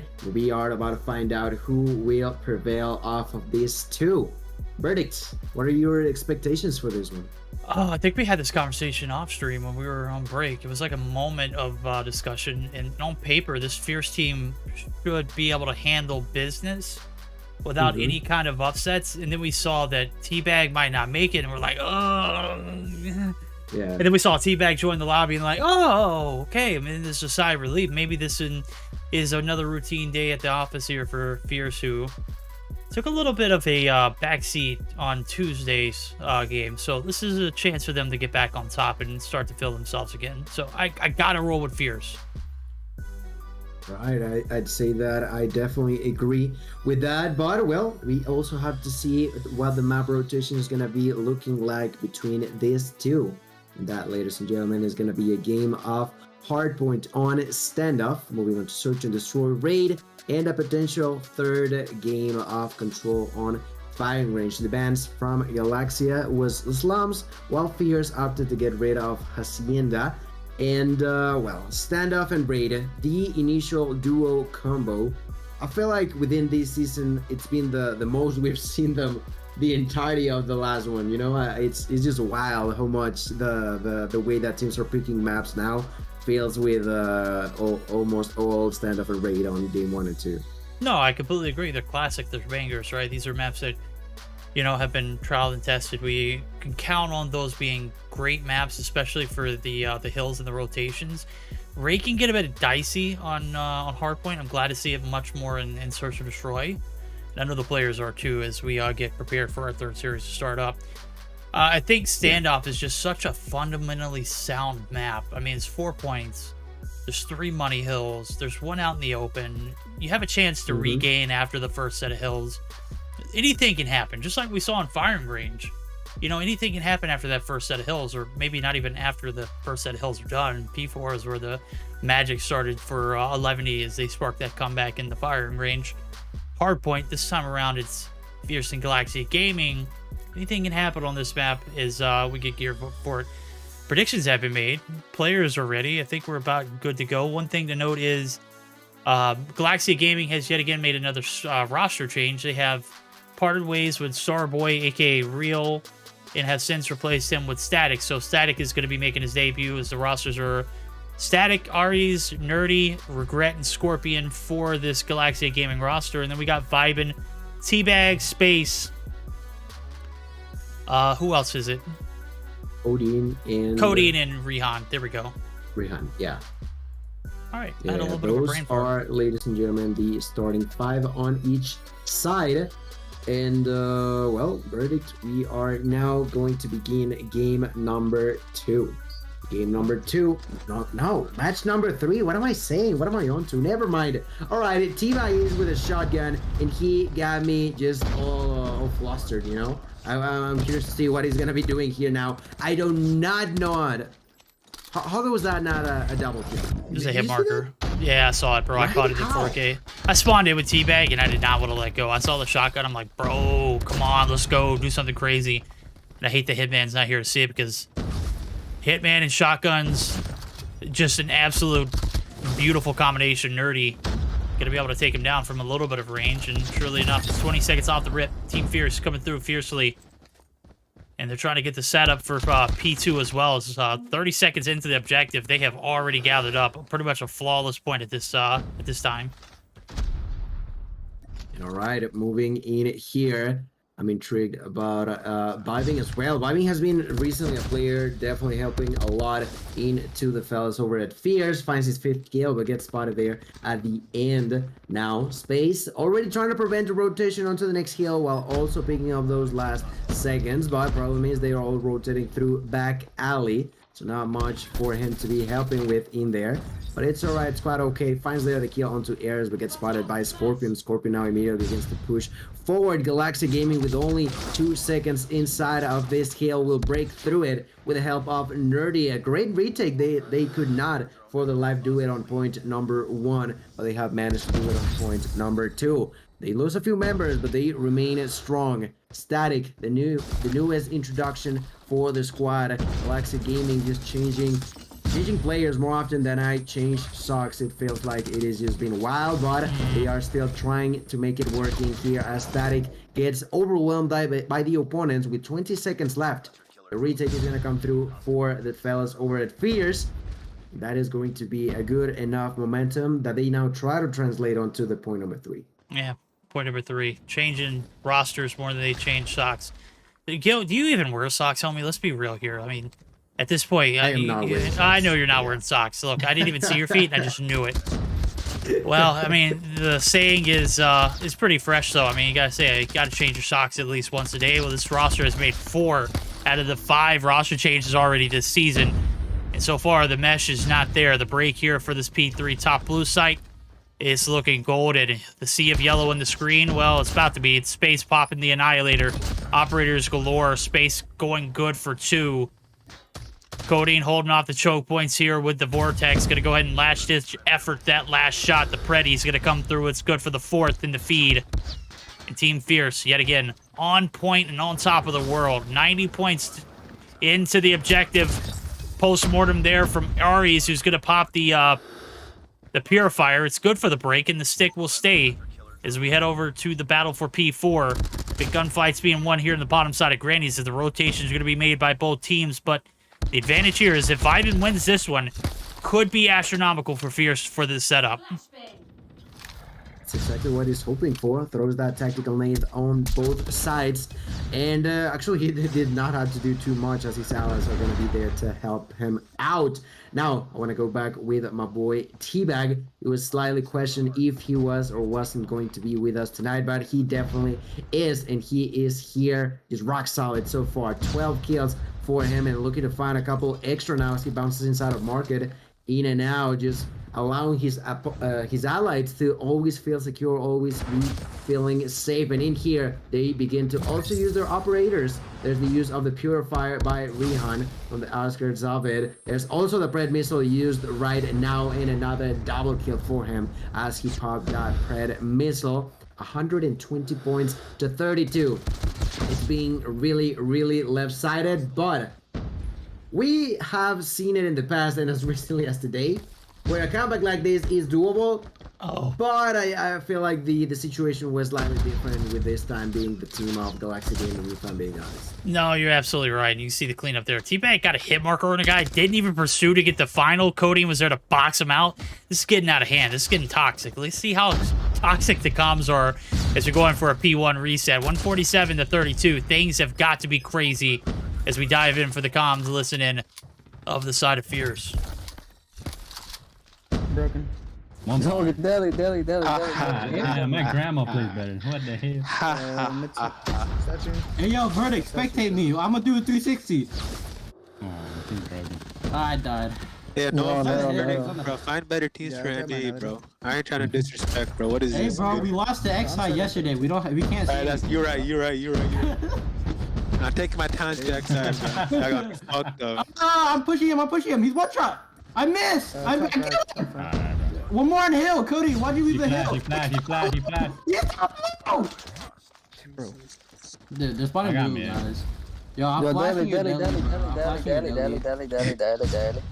Oh, well, you see what happened was there's already one new. Oh, I don't know if y'all real? killed him. Yeah. Oh my God, there's 2 back alley going, guys. Well, I gotta say, I was looking for some homegrown, comms. Those were definitely generic. Those were not authentic. Those were not the comms of a team that had no idea we were doing listen-ins. As soon as I jumped in, hey, Verdict, I'm gonna do something crazy. 360 dies. As soon as I pop back in here, I spectated him. He just died again. So right now, they've had control of this game through and through, and so far, so good. Can they close it out, though, Gil? It doesn't look like we got a little bit of a spark of a comeback here as we see operators being just absolutely burned to oblivion. Not much here for the side of Galaxia Gaming, as this is not the team that made it through Challengers. Yeah, absolutely. 196 to only 49. Trying to push forward there was Static, who quickly realized that there was more than one enemy gonna get taken down. The control is unmatched. The execution nearly perfect for a team that, as you mentioned, maybe the comms are not as sparkly as we've seen in the past, but at the end of the day, it doesn't matter if you are camera shy as T-Vi, where he just struggles whenever we're looking at him. As long as you are doing 23 kills, scratch that, 24 now.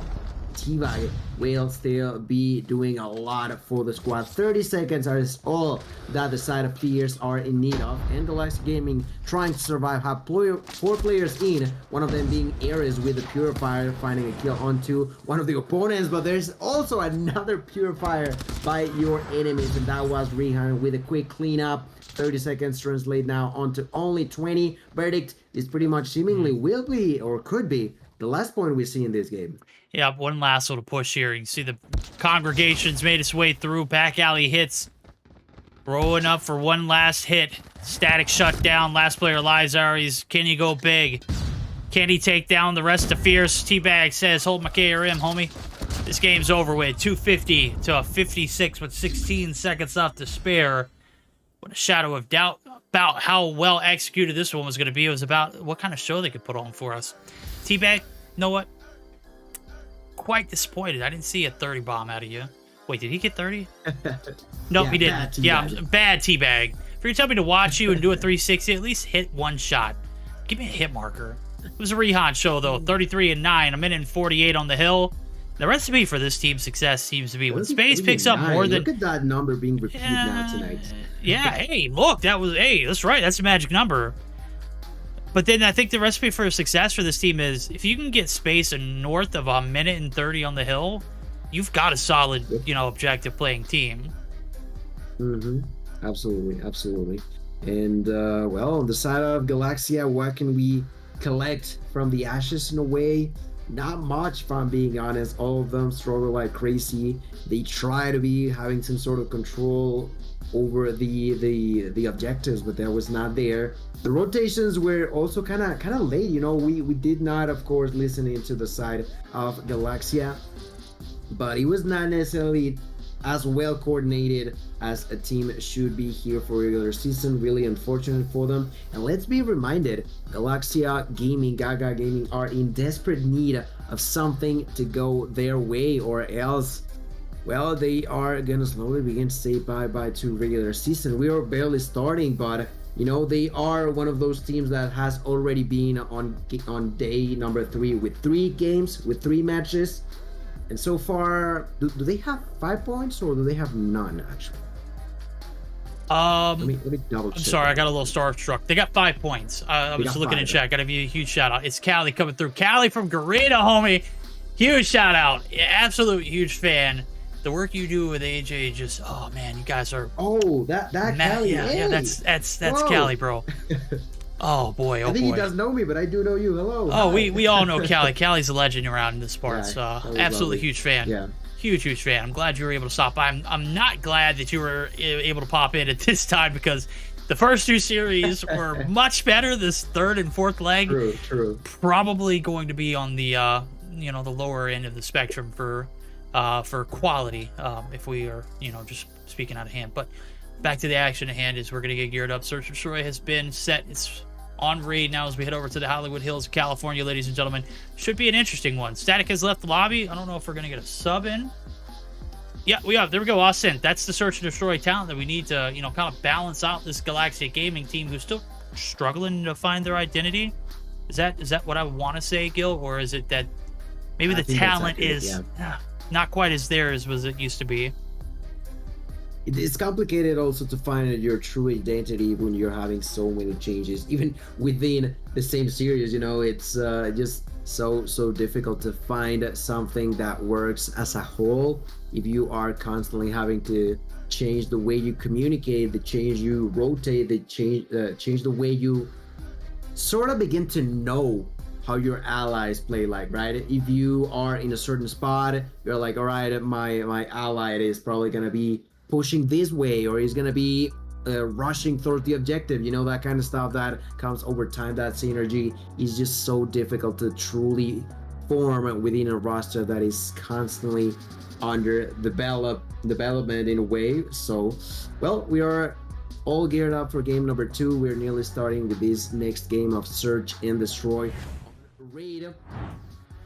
And I gotta say, I agree with you. The fact that my boy Cal is in here with this match, it is what it is. Stuff happens. We'll just blame Ronan for all the mistakes that were made, as I saw him just pop into chat too. So Much love across the board. Not a lot of love here in this series, though. Fierce, madly disrespectful in our first game of this one, as our third series of the night is been a little more anticlimactic than the first two. It's quite alright. We're still here for the action. I'm on board with Austin. Needs to find some big opening kills here. Some of the big giants on the opposite side of the screen. Fierce not giving him anything to work with. Smoke is going to be popped for the transition. Regret's going to get some shots in. The entry is there. The execution on this hill could be perfect now as the rotations have been made. A is compromised, and Fierce now going to have to battle it out in a 4v5. Oh, make it 3. Okay, good job there by finding those 2 kills. Also allowing his ally to plant the bomb now from up above. There's both Rihanna and CODM both pushing at the same time. CODM with a shot, he will gonna miss the first shot, but not the second. Begins to reload. Rihan takes the snipe onto Regret. The retake is now quickly going on right now as Rihan finds another one. CODM gonna be spotted by Ascent. That is now all the time gonna be a 2 versus 2. No, a 2 versus 1, and a double for Austin. You called it to perfection. You were talking about this sub in potentially making a difference in favor of Galaxia, and immediately paying off as he secures 3 kills and a round going the way of Gaga. Well, let's not get it confused, though. Rihan's literally using an M21 EBR, and I don't think we've ever seen it in the history of Call of Duty Mobile competitive play. He's using an M21 EBR. Right. Homie, this ain't BR, bro. CODM opening up the ass valve. The first blood's in, but Ari's there to quickly trade. Space is still alive, and the shots from him were nerfed last round because he got traded out rather quickly now. As we see, it's dead in the waters. Scorpion's trying to make something happen. It ain't happening here. Nerdy trying to get on board, get out of that donut club. Teabag swooping in from behind, cleaning up the city. As the mansion is going to be holding precedence for the defense. 1-1. Striking back. I got to give it to him. Rihan's going to stick to this M21 EBR, and I don't know how long I can let that slide, bro. All right, well, 1 for each. Tied up to the dot. Now, there's going to be a strong push going through the side of pool. Once again, as you mentioned, Rihan using this M21 will find the opportunity to get a kill, but not going to take it. Scorpion also taking that kill onto CODM. There's only one now left defensive on the spot. Oh, Space begins to push forward. Man. Misses the second shot, but the initial one, with the help of his ally, is going to allow him to stay alive somehow. That is all of a sudden going to be a 3 versus 2. Overcoming their troubles on the side of Fierce, and now coming from behind. Oh, ain't no way, bro. Taking one. Space with the next one. Bro. Oh my goodness. Space in T-Bag. That footwork that they had. Sheesh. Okay. Man. Wow, what a retake. 2v4, clutched, absolutely on point. Fierce looking mighty fierce right now, even with the hands of Rihan rocking the M21 and getting him. I mean, let's just be real. He got obliterated off that heady last round, bro. Nerdy going to be able to open up for first blood. That's the donut to the breadstick, homie. I'll be a little easier on you this week, I promise. Tuesday, I went a little rough on you, and I'm quite all right. I think I messaged him afterwards. I was like, hey, it's a good try, bro. You almost rolled it back. Unfortunate here. Is there in a little bit of a pit of despair. Bomb does go down. Austin going to be able to stay alive. Teabag and vibing now for the clutch. 2v4 style. Cordite in the hand. Detect Noir. Boy, that thing sounds like it's shooting marshmallows, but it's lethal. As apparently he's able to get the last shot in, but the heady is going to have to be abandoned at some point. 20 seconds left to go on this retake. He's going to be doing it solo as Teabags got traded out. And he's using the HS21262. I didn't know if we mentioned that already, but free kill on Osset. No, the Cordite doesn't have closing power. Ares does. And another round in favor of Galaxia Gaming, making things interesting here in the Search or Destroy, because we got a 50-50 draw right now. T1 is also... I just did not realize what was going on the side of Fierce until now. I mean, not everyone. I see Space with the DLQ, but T-Bag using an HS2126. That's a shotgun. What weapon is that, though? It's a shotgun, bro. I think it's Hitman's favorite. Right? Oh, Space lights up the collat before he gets dropped. Oh my god, I almost was 3. I caught it right firsthand. Vibin trying to take down the last player, and Scorpion HS2126 or not, this one's a clutch! Vibin! The slide, the boxing gloves. Holy moly. Mike Tyson sends them into the next round. 3-2 lead, back in the hands of Fierce. And, you know, bro, it's kind of hard to cast when you got players who are just willing to, you know, sell the bag for, you know, a little bit of clout using non-meta weapons. But, hey, it's not that big of a deal, right? Let's see what T-Bag can get off with this 2126 right here. They're all right behind him. Okay. Oh, okay. Free.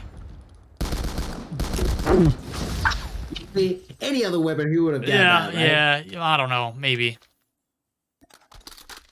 Anyway, well, 3v2. There's still 2 more players for Gaga Gaming.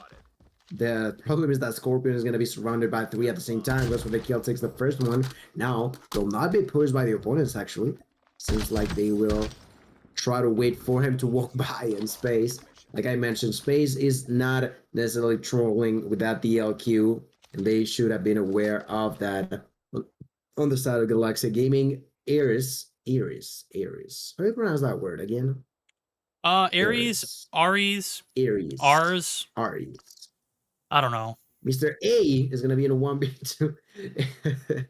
But yeah, he's got no control over the bomb. Both of his opponents are on complete different angles. The second he picks up that bomb, they are going to realize where he's at. He managed to actually, surprisingly enough, be in the middle of them while they were trying to defend this area. But if he finds a kill here, that would be sick. But pushing with the bat. Man, Rihan. Run for dear life. Rihan tried to turn into Negan here, man. This is a Walking Dead situation. Hey, come here. Let me just bop you on the head something nice. No, there's no barbed wire on the bat, but you guys get the pictures.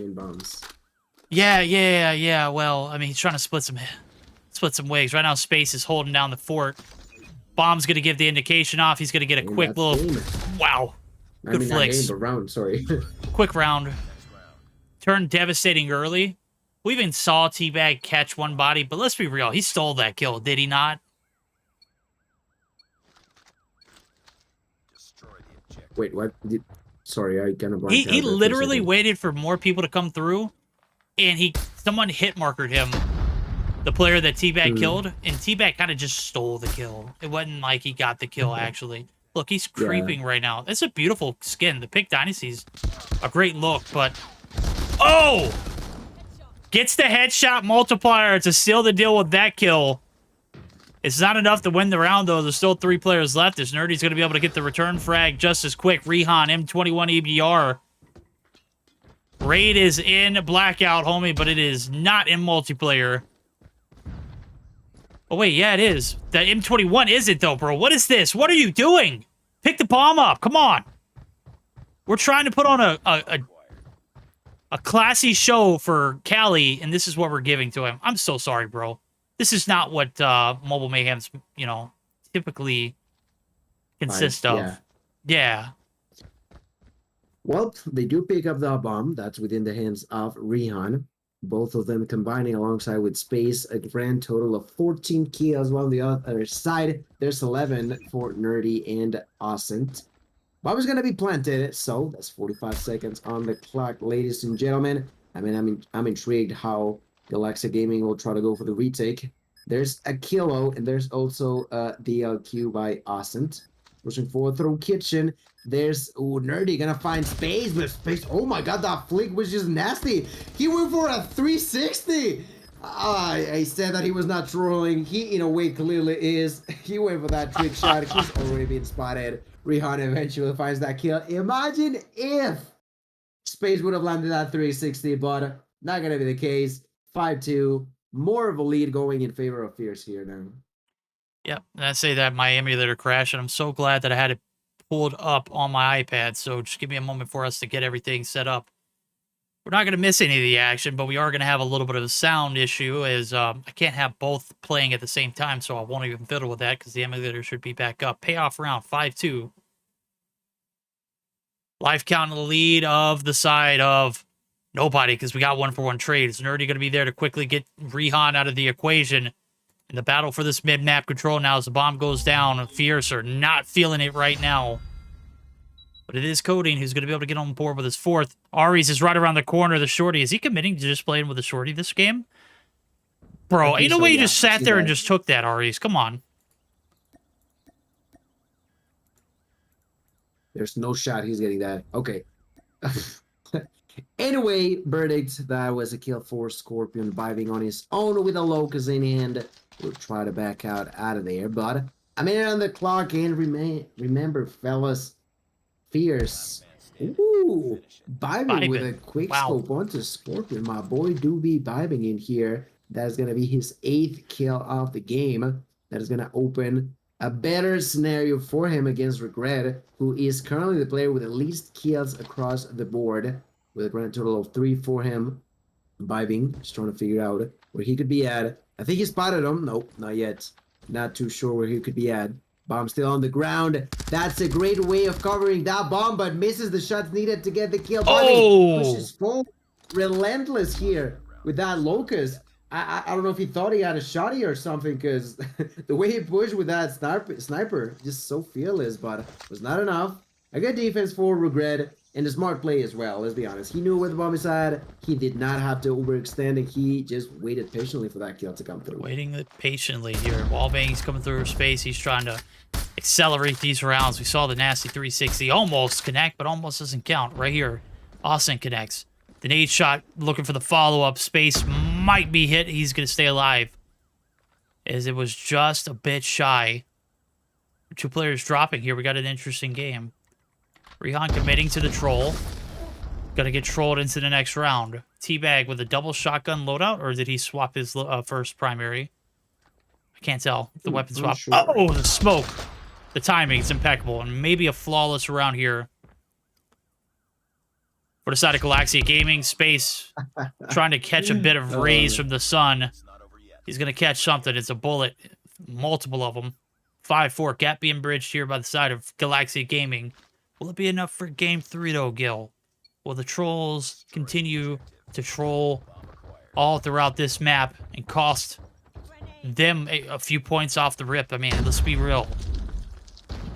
This one hasn't been close, regardless of seeing off-meta choices being used, right? This is still a very obtainable map here for the side of Galaxia Gaming. 2 bloods in, and Fierce are now trying to tuck this one away, as I saw Teabag actually pop out the CBR. This might be some real plays here. Yeah, bomb is gonna be down, and it almost, in a way, kind of want to feel like they're trying harder now, but Teabag with that kill. With that, goes for that double. I think he got a kill with the CBR, which is the most normal weapon he's gotten a kill with so far this game. Rehan pushing forward. Bat in hand. 25 seconds on the clock. Here is trying to back out. Gonna get to shoot at the opponent. It's not gonna be enough. Bomb still ticking. That is gonna be the kill, because Rehan wanted to go with that bat. Goes for that double. Here is making it. Vibing left alone.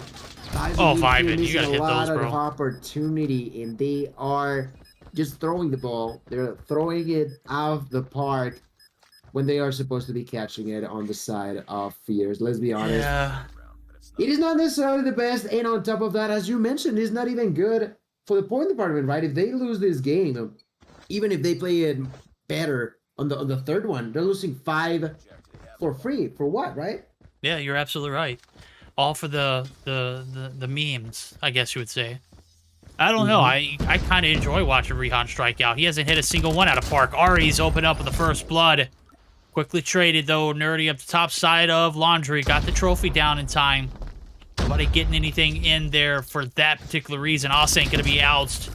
Teabag's on the prowl. Opts to go for the shorty, the 2-piece, but the cleanup there for Nerdy, as he's trying to keep the damage to a minimal. Him and Regret are the last 2 alive. We'll make it just Regret. Oh, well, Nerdy's able to stay alive. I don't know how nobody took him down. Codian's on the prowl, looking for the bodies. The hunters have now become the hunted, as we see Nerdy and Regret retreat back into the kitchen site. 23 seconds on the clock, Gil. 2v3 style. Can they make it happen? Make it happen, that's the question. Only 15 seconds left. They gotta push forward about now. And that is not gonna be the outcome they were expecting. Space with a kill, and Rehan with the clutch at the end. A 6-5 And the opportunity to end with everything is upon the hands of none other than Fierce, ladies and gentlemen, on this round number 12. Round number 12. Will they push on the side of Fierce for an overtime? I am not sure. We are about to find out. Okay, you mentioned round number 12, and Vibing is going to start with the first blood. First blood there with the Locust, immediately pushing forward, killing the bomb. There's CODM, and as I previously mentioned, still trying to play it around with a Shorty. He knows that he's got no range with it, so backs out as his ally Rihan got spotted. 4v4, only 1-for-1 trades, pushes forward. One of his allies takes a kill, but he buys the dust. The 2-for-1 trades will not go in favor of Fierce. 3 versus 2. Bomb is nowhere to be found now for the Fierce members. 1 minute and 20 seconds on the clock. Vibing still pushing forward with the Locust. Will be spotted by Scorpion, who was absolutely perfect there with the CVR. Spacing a 1v3. They already know where he's at, so they will all be collapsing on him whenever they feel like it. Oh, they Feels hit bad. marker. Gonna hurt like crazy. You are landing those nasty shots, but those shots are not truly ending your opponent's life. And as they all approach him, he finally takes that kill, goes for that double, misses that shot. Oh my god, Space. He's still trying to take the dub on this round, but man, has it been wild right now for Fierce. It has, and guess what? They made their bed, they must lie in it. Ari's Scorpion try to extend this one to overtime. Life has been shot back into this team. As we are in a make or break moment for them. They able to clutch it up, take us to that round 13. 6-6, must win by 2. Reaping the benefits of, you know, maybe some not so great gameplay being displayed here for Team Fierce. And I don't know if I'd love to do listen-ins, but I know for sure I would not jump in with them after that first listen-in. It was so not genuine. I just wasn't feeling it. Yeah, T-Bag, I'm talking about you. Maybe they could close it out here. Or maybe we were to see that control game as Legacies in chat. He's like, bro, can we please get this over with? I gotta sleep, homie. You got me going to the last match of the night. Nerdy getting obliterated. Rihan firing on all cylinders. He's got 2 under his belt. Cody in the 1 shot. And now it's all on regret. Scorpion, they're both dropped. 7-6 lead back in the hands of Fierce. But can they close it out? God, I hope so. That's the thing. That's the question. Someone randomly asking for around 20. Imagine. For around 20, no, around 40. Oh, boy. I think the highest we can go is like 39, isn't it? Because like we can get up to 20. Exactly. But alright, first blood yet again in favor of Vibing here with the Locust, pushing forward for more. There's someone inside of the kitchen. He's gonna miss that opportunity. The one inside of the kitchen is none other than the Regret. Regret in here inside of Money now. Just trying to figure something out. There's also a push by Ares that is gonna end up with a kill onto Rihan. Austin also taking a kill. There's still CODM playing with that Shorty. The 2-for-3 trade is going to be in favor of Fierce, as Red is going to make that even by taking the life away of Vibing. Bomb is down. 40 seconds on the clock, pushing from behind. There's Austin. Austin going to be spotted, missing that first shot, taking a lot of damage. Still being chased after. Pistol in hand. They're playing cat and mouse. Somehow, both are alive. Cody, he's like, you know what, boy? Just sit down, man. I'm just done with all of this. Now Rihan, Regret with the opportunity to try to make it to continue. Oh, boy. Cody, did he even shoot a bullet there? Look, bro, I don't even know. It doesn't matter. He didn't pull the trigger. He's dead. T-Bag staking it out in the secret side. Regret. Gotta spot him, but it's not enough time for him to get the shots in. The 8-6 win. Finally, we start to see this one come to an end. And the side of Fierce, tucking in the way for the nice, clean 2-0 sweep. Let's be real, bro. There's playing with your food, and then there's just downright throwing it up in the air and saying to hell with everything else. Team Fierce, you gotta find a way to just, troll enough to have fun, but not troll enough to prolong these games to get to overtime. At one point, I was starting to root for the side of Galaxia Gaming. Granted, this is not the same team that came through Challengers.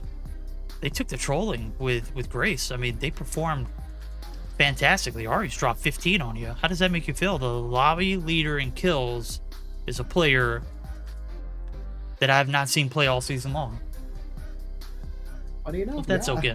It is kind of odd, but yeah, that's the reality of Galaxy Gaming, who have once again, unfortunately, have lost a match here on Mobile Mayhem. But well, props to them for still continuing to attempt to make it happen. So, verdict, what's in it for us now? What's in it for us now is 20 points for Fierce, barring a jarring display of performance in that Search and Destroy. We're going to get geared up for our final series of the night. It's none other than Centurion and Upper Echelon.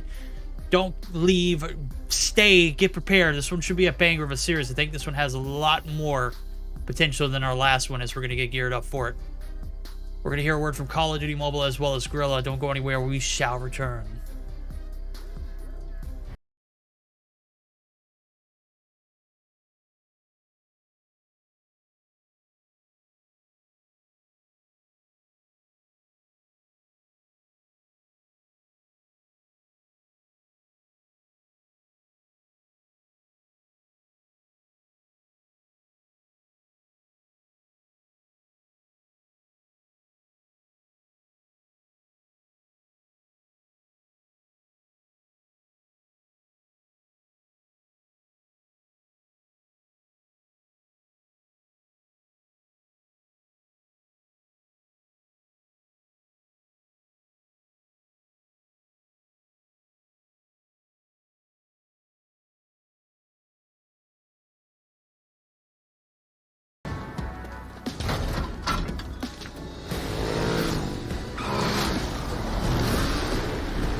Alrighty, ladies and gentlemen, it's been a real long journey so far tonight. We've seen some upsets, we've seen some comebacks, we've seen some banger series, and we saw some downright devastating search and destroy performances that not even a mother could love. Well, guess what? Wow. Okay. Yeah. Those are said and done. We're back to the real deal. Holyfield game, or series number 4. It's Upper Echelon taking on Centurion. We're gonna see who's get the better of this one. Is set to start here in a moment. Players are starting to pile into the lobby, and after that series, Gil, I'm gonna be honest with you, I'm about done with COD Mobile, bro. That was just such a madly disrespectful series to watch. Definitely gotta agree with that. Well, but was truly, as you all know, outside of our hands. But now for the next one is going to be a game of Centurion XI versus Upper Echelon. In case you don't remember, well, Legacy, my boy Legacy, who's now on XI, used to be over there, so it's gonna be adding a factor of spiciness onto it. Now let's also talk about the map rotation on this best of 3. Ladies and gentlemen, we are going to see some hardpoint over on Raid. Moving on to Search and Destroy, firing range, and a potential third map of control on Slums. The bans from Upper E was Standoff, while XI got rid of Summit. Now, moving on to the last match of the night, as you mentioned, we've had a little bit of everything. Some outstanding great matches, out of the ordinary in a way, but really good to watch. And then others that were not as great by any means. Now, as we are moving on to the next one, the last one, Upper E and XI. Verdict, what are your expectations of this? I mean, on paper, you're taking a look at these rosters, and there's a lot more team chemistry that I feel like has been built over a little bit more time for this for the Centurion roster. But you've also got players who've been on the same team at one point as well. I mean, Pepe, Legacy, and Veteran were all on that stage for Upper Echelon roster, right? Or Team Cold Shower, whatever they wanted to be called at that particular point. Now they're going to be squaring off against each other as Legacy and Veteran have decided to team back up for a second time around, and they're going to pick up some pretty awesome guys as well. Losty's a pretty intelligent person as well as a great player. Reckless and Lethal are absolutely cracked out of their mind. On the top side of the screen, we've got Scott, Justabot, Sunny, Pepe, and ARF. I've already dubbed ARF the king of movement at Call of Duty Mobile. I don't think in NA there's anybody that remotely comes close to his kind of play style, other than maybe Solo, but his is completely, I don't know, I think his is a little bit more position based, whereas Raph is just like, I mean, he's moving, bro. He is completely moving. I still gotta favor the side of Centurion for this matchup, though. Okay, well, there you go. You've heard it, folks. We are mostly ready to begin, only waiting for a single player to ready up, and then we shall begin. Actually, we haven't changed the map, so it's probably going to take another map of the game mode, so it's probably going to take an extra minute. But do not worry, we shall begin soon. I'm not too sure. I was thinking about all you were saying, with Upper E and XI, looking at the players, looking at the opportunities onto both sides. I think you're probably right. I think there's an ample opportunity for XI to succeed here tonight. XI, a team that so far this season has, a grand total of 20 points. They actually have won one match already. And here tonight, there's definitely a shot. There's definitely an opportunity to aim for those 20 or 15 extra points for yourself. Whichever of the two results would be really, really good for yourself. So, yeah. All right. I'm not too sure what the delay might be over here. All right. Yeah, there's still players. There we go. All right, just waiting for two players to ready up. Come on. Legacy, you said you are trying to go to bed early tonight, and look at you, not even ready to go. A little peculiar there, homie. Straight on line to our faces. Right, bro. I mean, just, come on. Madly disrespectful. Madly disrespectful. Not as madly disrespectful as that third series of the night. That Search and Destroy was mid. If I'm being completely honest. We'll see if we can get a bounce back performance. God, I just almost choked. Legacy, did you have to change after that one? Because, I mean, what's the hold up, Bob? What's the hold up? You're changing more than Gil changes his socks after that one, I bet. Right, I honestly got no clue how you caught me onto that, because if I'm being honest, I don't think I've ever told you that. You don't have to. You just know. Well, that kind of makes sense. Feel it, I don't think I don't wear that many socks recently. I'm always using flip flops, if I'm honest. I'm wearing slides, but you know? it gets cold in my room at times, and I don't like to be cold whenever I'm casting. That's why I do socks with my slides. Fair enough. All right, well, we good right now. Yeah. Everybody loading into the game. We've set it some good old hard point back in Raid. We had it on S&D now. All of a sudden, same map, different mode. It's going to be some hard point. And to begin, well, I'd like to spectate, pardon me, none other than Legacy, because like I mentioned, that's a member that used to play amongst the players over on Upper E, but that's not going to be the case anymore here tonight. Everybody rushing in. And Verdict, Jesus, quite a few gifted subs in the chat. Let's go. Big poggers in chat for Drozen. 20 tier 1 gifted. Let's get a hell yeah. Come on now. This one's woo. What a way to close out the night. Let's go. Drozen coming through with some absolute beastly donations here recently. I think he dropped 50 twice on stream last Thursday. This Thursday, he's coming through with a fire as well with 20 gifted subs. Right now, it's the battle amongst the hills of this raid map, and right now, the ring side is where all the action's at. 3 bodies drop. It's Veteran behind a majority of those in the feed for himself, as well as some hill time. So, Centurion are going to have a little bit of a lead rolling into this P2 setup as long as they remain on top. And man, Veteran is not missing. CBR hits up close and from range. Peeled somebody back at the top side of red now as we get set up. Hits coming through all the way over to the kitchen site where 3 players make it 4. Or us 4. We do see 1 has been dropped. And spawn's not necessarily solidified right now. Could be problematic here for the side of Upper E. And inside of the kitchen, no, there's no one. Actually, there's only someone inside of Money Room. And Last is going to be surprised by him, none other than Ralph. Going to take 1, going to take 2. Goes and push forward for the 3rd one, but runs out of bullets. Now he gets the help from his allies. There's a perfect opportunity for him to find the 3rd and the 4th kill now. Looking for the 5th one. Takes out the shorty, but Veteran is not going to say yes to that. It was an ample opportunity for a Fury kill, but more than enough. Unfortunately enough for Raph, although he was shredding over there, there was not really any sort of control in his team's favor. Oh, not any control at all. Raph was going hammer. This might get him out of the kitchen. He's cooking up something disgusting. Unfortunate for the side of Upper Echelon. They're going to have to saddle up and buckle up for a P3 hit now as the garage point is going to be opened up here momentarily. Can't do what they did last time around.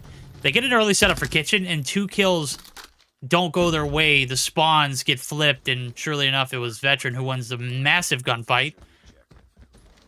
Able to solidify that time for P2 now. 82-14. You need all of this in order to get back into the swing of things. Upper E dropping bodies by bodies, and yet again, it's a story being told. Yet again, Ralph going to be able to find the last-ditch effort.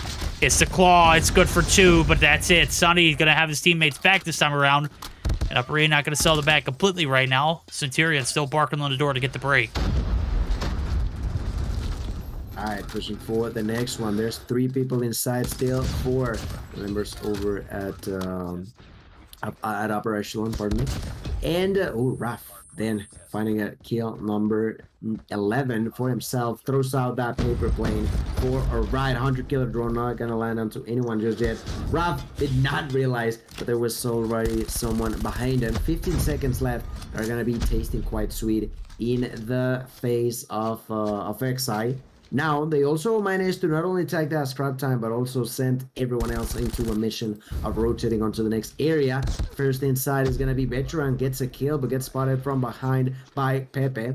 Pepe with a quick retake in favor of Upper Echelon as they all begin to collapse inside of this place. Pepe tried to use that Sparrow, actually managed to throw an arrow to take a double kill, and that went really, really clean. Doesn't matter if he died, he allowed the team to remain calm, remain with things under control. Now there's also another 2 operators being used as the Purifier and the Annihilator popped at the same time. The retake is not happening here so far, and that's because of all of the utilities being burned on the side of operational. But where you gotta say, Verdict, yes, you're taking a lot of time for yourself, but with those 30 seconds of safety with 3 operators, that's where I begin to doubt myself. You know what? Were they well utilized? Probably not. I think I saw Scott whiff a few of those Annihilator shots, but you know what? Whatever gets the job done. Right now, it's a close ball game. It's no longer a 60-point deficit. You don't have to worry about being like thrown in the gutter and being just steamrolled on a map like Raid that can very easily happen on a point like P4. Right now, it's only 12 points covering the 2. Ralph continued to wreak havoc. Losty not even found his way onto the objective. Gets peeled back. And Ralph is just making this lobby his as he's been swarming around the map. Relentlessly just taking anybody he could. I don't even know how he got the wallbang headshot, bro. Come on.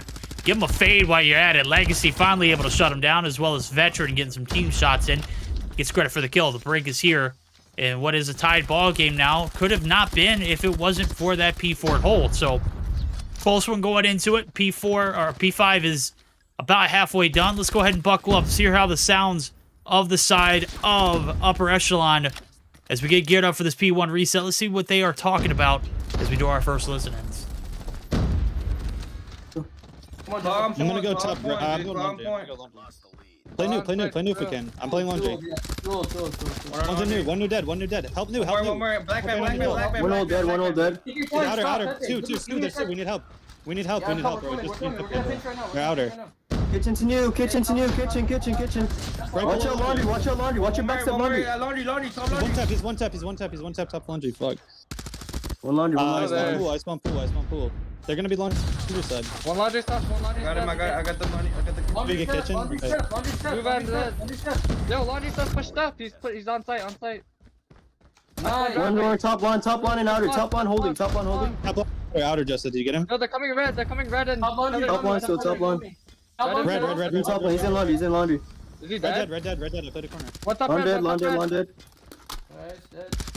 Two driveway. One more driveway. I'm gonna play new. Outside red. Nice. We could drive. Do not lose those 20. Those 20 are important, bro. Drive. Drive, light blue. Two light blue. Light blue. Absolute. One enter on old. Nice. Got him hold. Alrighty, there it goes. Sounds and symphonies of the side of Upper E. Those 20 points are important, surely enough. Might be make or break. We saw one game earlier tonight kind of get sold by a 20-point giveaway on P1s. Do you remember that, Gil? That was so long ago with Zygnus and Infinite Simplicity. Yeah, absolutely. And it is definitely something that teams gotta keep an eye out for. Yeah, those 20 seconds may be feeling like not too much, but they can take a bigger importance as time goes on, and even more so when you have that much of a tied game neck to neck, just back and forth going to one another. There's gonna be the use of the Pred missile by Sunny, as now I'm looking at Scott tries to push in. I did not until now realize that my boy Scott being using this M16. And well, not necessarily doing too bad, not outstanding either, but definitely trying to put up a name for himself. There's another 20 seconds that I don't think are going to be given away so freely in favor of Sunny, in favor of Upper Echelon. That's exactly going to be the case. They leave one player behind. That is going to be Losty now. Everybody else begins their path, their story, as they all are moving onto the garage yet again. It seems like they like 3 stacking inside a garage for the members over in Upper E. Yep. Hit's been made. Upper E got the upper hand, and we'll see if they can hold on to it. But first, we're going to go ahead and jump in. Will the break come through? The first wave going to be shut down. Veteran sent back to the spawns. Legacy's the last hope. Let's go ahead and do a quick dive in for our second listen in this time around. It's going to be with the side of Centurion. I got one. AC.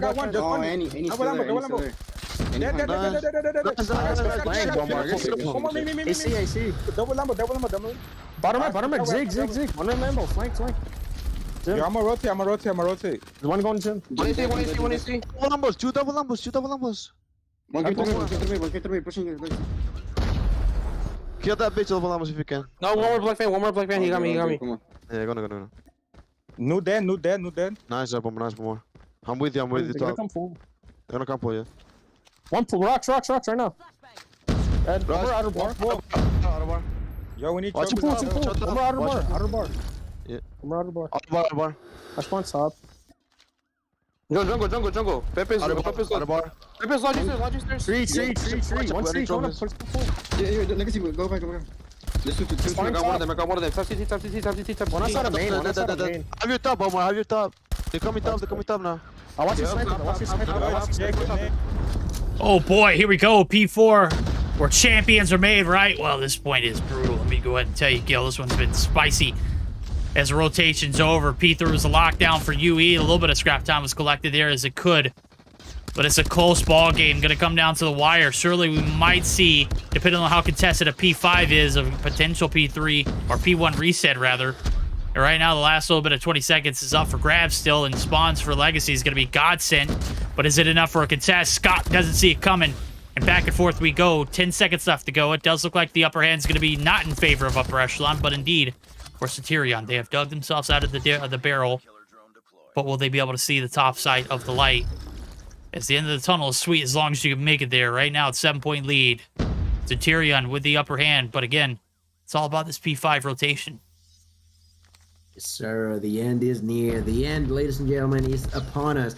Who's going to take the dove? I got no clue. The initial hold is going to be in favor of Upper Echelon. There's the use of the bread missile that's going to be landing onto nothing. There was the trophy system to prevent that from being the case. Now Sonny begins to try to defend, but gets spotted, gets executed. 20 seconds are left in favor of Upper Echelon. They only have one member alive inside of it. That's Rav.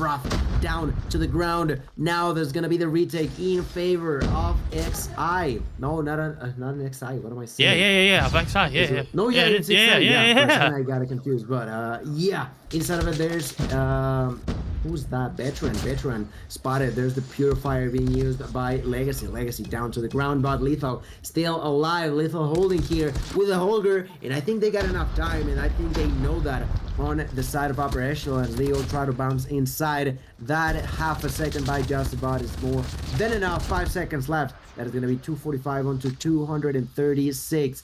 Yet again going onto that P1 reset, ladies and gentlemen.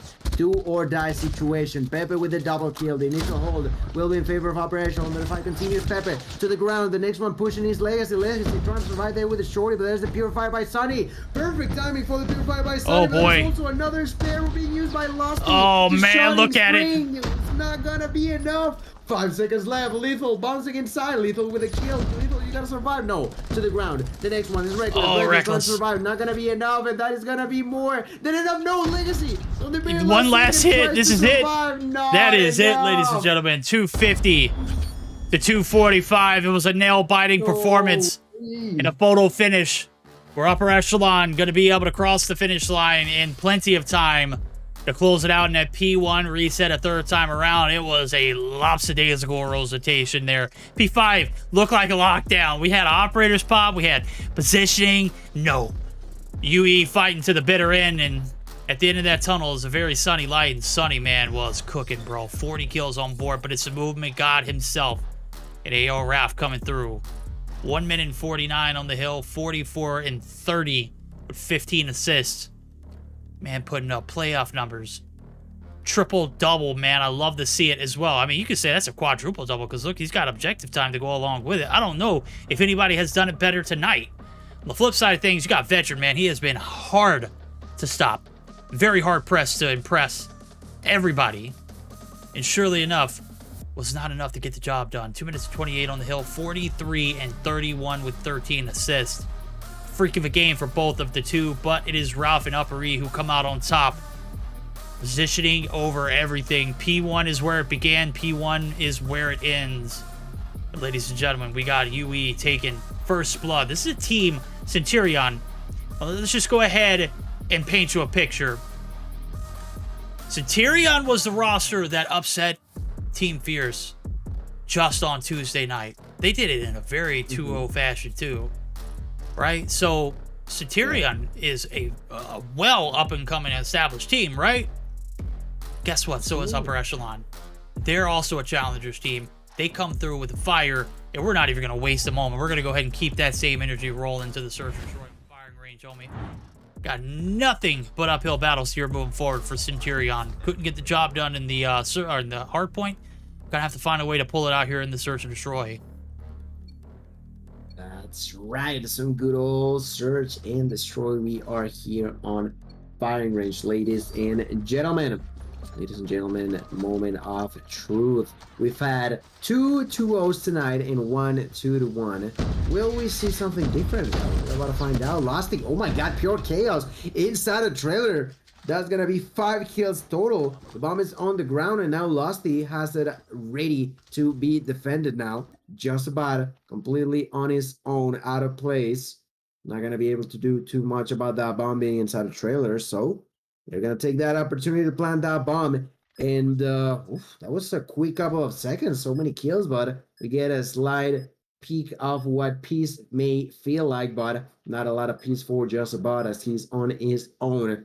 No one else to be relying on, buddy. Let's see what your strategy is going to be like. He is right now trying to go through Echelon. Seems like he gets to do a few jump shots as if he was using a sniper. That's clearly not the case. He's been spotted, and they are not really pushing, just waiting for that exact moment for him to peek out, take that kill. I don't know, man. I would have understood those jump shots if he had a sniper, right? I don't know, man. Wow. Yo, I mean, that round was determined by those first initial hits to the trailer site, and it was executed flawlessly there towards the end. You get the bomb plant down, you play your numbers. Losty opening up with first blood. Hits on through the jungle site. 3 players make their transition over. Legacy peeling the wigs back of 1. Pepe's the only line of defense here. It needs to go big, but also needs to play his life. Is going to go ahead and give up the positioning. And that's going to give ample time for this bomb play to go down. I don't know what you're waiting on, veteran. There's no better sign than right now to go ahead and get it down. Lethal says, you know what? I'll just go ahead and throw another one up there for safety precaution. No casualties for the side of Centurion after they get this bomb plant down. It is a 2v5 that has to ensue. Legacy opening up for another Losty, shutting down the push to the middle of the map. Dead in this one. 2 rounds rocked and rolled as we see UE, a spectacular performance in Hardpoint. A battle of a comeback that started on that P4 site where we saw a lot of utilization of operators kind of turn the tides and kind of swing the game. If that P4 doesn't happen, you would have gotten rolled all the way to the bitter end. And right now, we're looking at a 1-0 lead in favor of Upper Echelon. And the questions that we ask now, could you follow it up with a solid performance here to Search and Destroy? Right now, it's been lackluster. I just saw Legacy miss like 5 or 6 shots in a row. Unfortunately, I'm so glad I didn't catch that. Oh, boy. He was just trying his hardest to take a kill, but that was just not happening this time around. Veteran, though, in a 1v3 finds the first blood onto Sunny. Begins to rotate, and I think he may have hurt an enemy. That's Scott. Scott had no clue. Oh my goodness, somehow managed to survive with his liver of health shaking of cold. He took so much pain, so much damage, but still will be able to count that tail on another day, or at least another moment, as he survived that rain of bullets by Veteran, whom, by losing that opportunity, definitely positioned himself in a really, really bad situation. Still a 1v2. Scott again. Scott did not learn the first time and will fall to the ground on the second one. Veteran, although the entirety of the squad over on XI struggled on this round, they're still looking for the dub on round number 3. They want to go uncontested here as they are on the offensive side. Veteran looking left, looking right, but oh my god, that's worse. I think that left turn was just no, it was that was a lack of left turn right there. You can't look both ways and not look both ways, right? You don't go across the street without looking both ways. You don't pass the bomb heady without peeking it. And he just kind of right-doored it right to trailer, like, hey, he's got to be in there. Veteran, that could have been an icy 1v3 clutch. Fortunate COD timing to just kind of veer right with the shot. Scott opening up with the first blood, gets him off the Donut Club.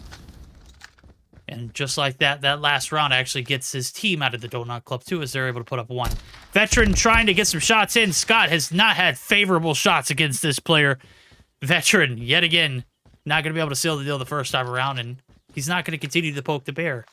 The rotation over through. The A-side hit. Pepe holding down one, but it is Lethal who gets the last shot in to shut him down. 2 for 2 trades as we go. Player intel should tell you there should be at least one in trailer. Sonny's peeking out.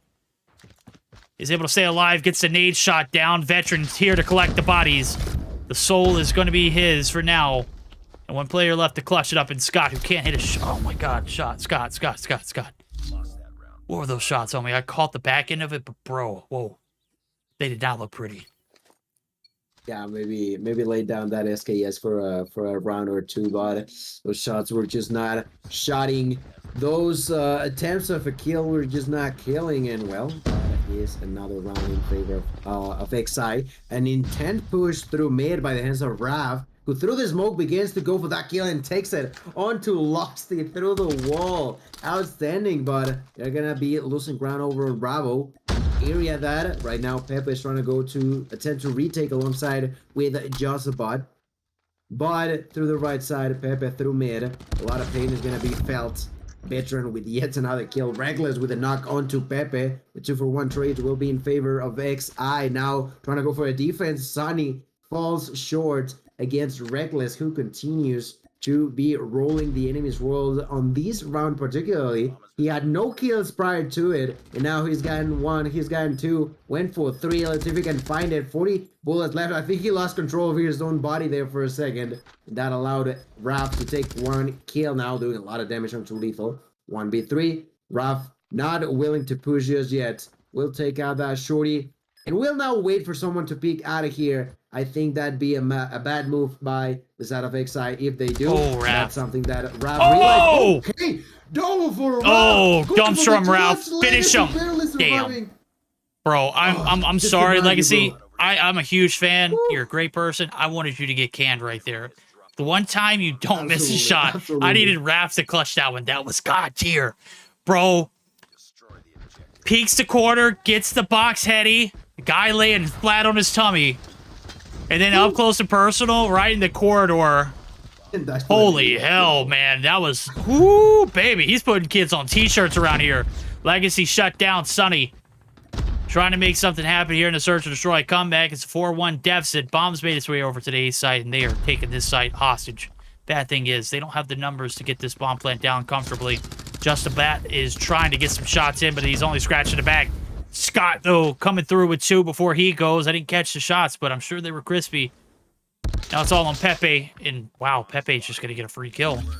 2-4 as we flip sides. The defense not looking pretty here for the side of Upper E. It's got to look 10 times better if you want to see this one closed out of 2-0 fashion.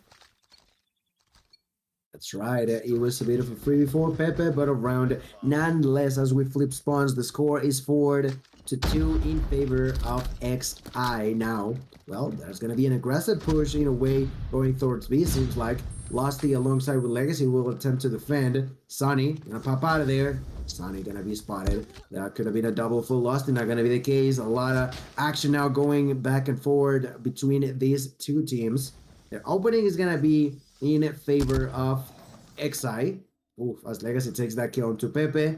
He kind of has a funny feeling that there may be someone hiding over there, so throws a nade. Not gonna land on anyone, unfortunately for him.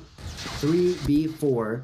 Players lead going in favor of XI. A lot of shots being fired by Veteran, finding his 7th kill. Legacy with a knock onto Scott. My boy Scott just unable to do a lot on this round. Raph yet again on his own. Last time it was a 1v4 and almost clutched it. This time though, not as high though, but still kind of difficult. 1 versus 3. We'll find Legacy Lethal. That has happened a little bit too often for him. Man. Wow, the timing. Bro. Truly. I mean, it's like you just stopped shooting. That should have been a kill. I know the feeling. A skilled player knows how many shots it takes to get that kill. And Ralph might have just stopped shooting a little bit too early. I think that it should have been, you know, on point for a kill, but sadly, not enough to get the job done. First blood in. Sonny's dropped. Lethal. Opening up with some fiery shots here in firing range. Able to get the one on the cross. Now it's looking for the bouncing shots through. Bunny Hop's not going to land anything for success, but It's going to be at least enough to stall this A-side hit. Now, it's 2 players left to make the transition over across. They have not been successful on finding any revenge trades. There it goes. Justabot Pepe catching the slacking of this Centurion roster, who's getting a little too big for the britches. It's all on Reckless now and Lethal to reel it back in as 2v4 ensues. Bombs made its way over. Reckless heard the indication. Lethal now starting to make the push on the way through as the callouts are being made, but Pepe continuing to push forward is able to collect that one. And with Reckless being the last one alive, he's got no hopes being inside the trailer, and plus he's getting collapsed on. The jump up in the window. Hello, Papa, I'm home. Pepe, you remember me? I'm your youngest boy. Gruesome shots. That was nice. I mean, I gotta say, I feel like that communication across the board for Upper E helped them a lot. Pepe now onto double digits. Not too far shy off of those kills by Lusty. They are trying to go for a retake now. Aggressive defense for Legacy, not gonna work out. The next one is Lusty. Lusty, the player with the most kills, trying to find his 13th kill in here. Goes for it and takes it like it's nothing. Make it 14 maybe. Yes, you can, but Scott is there. Scott's still alive, and Scott takes the double out of distance. Opens a lot of room inside of that area for them to plant the bomb. But there's Lethal with a sniper shot. I don't know that. Lethal with the double. How is in the world landing those? As he was crouching, proning into the ground, Scott out of nowhere, losing all sort of control that the team had. Xi just bouncing onto a super difficult situation. And now, all of a sudden, it's going to be a 1v1. 7 kills on each player here now, Verdict. So, who are you aiming for, huh? Who you betting on? I don't know. Scott's got to redeem himself. I saw some pretty ugly shots earlier, and I haven't really caught any of his kills on cam, so we're going to go ahead and bet the bank on Scott clutching this one. Lethal could have had the kill earlier, and I think by the graces of COD timing, Scott was able to stay alive, and Lethal just peeled back at the wrong time. Scott going to be able to collect this bomb, and a lot of time has passed since he's done that, and there's a little bit of uncertainty here for Lethal. Like, where is he at? Is he making the rotation through at A, or is he going to stick this bomb plant? He's full committed to B now, and this is the right call. Scott getting the plant down now, trying to get out. There goes the Hunter Killer, and that might be it. I bet the bank on Scott getting the clutch. Is Lethal going to bite the dust to a paper plane, homie? He does. Look, the house wins 90% of the time. The other 10% is a fluke. Oh, man. That's gotta hurt. That's gotta hurt on the side of Xi. But you know, props to Scott. You said it. He was struggling like crazy earlier on, but now truly redeeming himself. Plants the bomb, takes enough points for the Hunter Killer drone. He is now on a solo mission through the A long side, just waiting for someone to try to lurk around. But probably not gonna be the case. The only one defending on the B side is Lusty, but a bit of a slower approach now as they are just unsure on the side of Upper Echelon as to where to push, right? No, you're absolutely right. Slow and steady plays wins the race. Right now, it's a marathon. Got to pace yourself. Pace is looking pretty good. I love the fact that Legacy realizes that he needs a lot of help here on B. And Lusty is plenty of help as he's picked up 14 so far. Shots coming through. Nobody's going to be dropped as of yet. The mid-side hit. Justabot going to be able to slip through the scenes. Needs to go big here now that he's in enemy's territory. Lethal going to be able to open up a 1. The call-out should be there, but nobody able to get the trade as well as Legacy finding another kill. Legacy's going a little big here. El Ralph is going to be able to shut him down. And the player that we were talking about, Justabot, finally able to collect on the bodies. 2 for 2 trades. We've got B bomb site compromised. And the intel should be there. The scouting report should tell you to get this bomb plant down. Justabot in a compromising position now as this bomb plant's going down. 40 seconds on the clock. Make it 44 for this 3v3 retake. Justabot inside of the top side of 10 has done his job, but needs to do a little bit more to clutch this one up. As we see Veterans making the roundabout. Justabot going to be able to collect him, but he's going to be dropped. Lethal inserting himself in the equation. Yeah, coming in clutch for Lethal, but not clutch enough as his ally still bites the dust nonetheless. Less than 20 seconds left. That is going to be time being an issue for the defensive fellas here. Now Lethal pushes with a pistol, takes that kill. That is now 1v2. Scott! Oh boy, Scott with a nade. Only 7 seconds left. Scott Scott. Oh Wow. my God. That's the redemption arc that upper echelon needed. Executing to perfection verdict.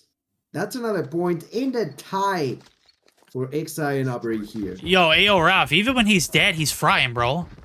The post-mortem nade shot? Ain't no way. I missed that.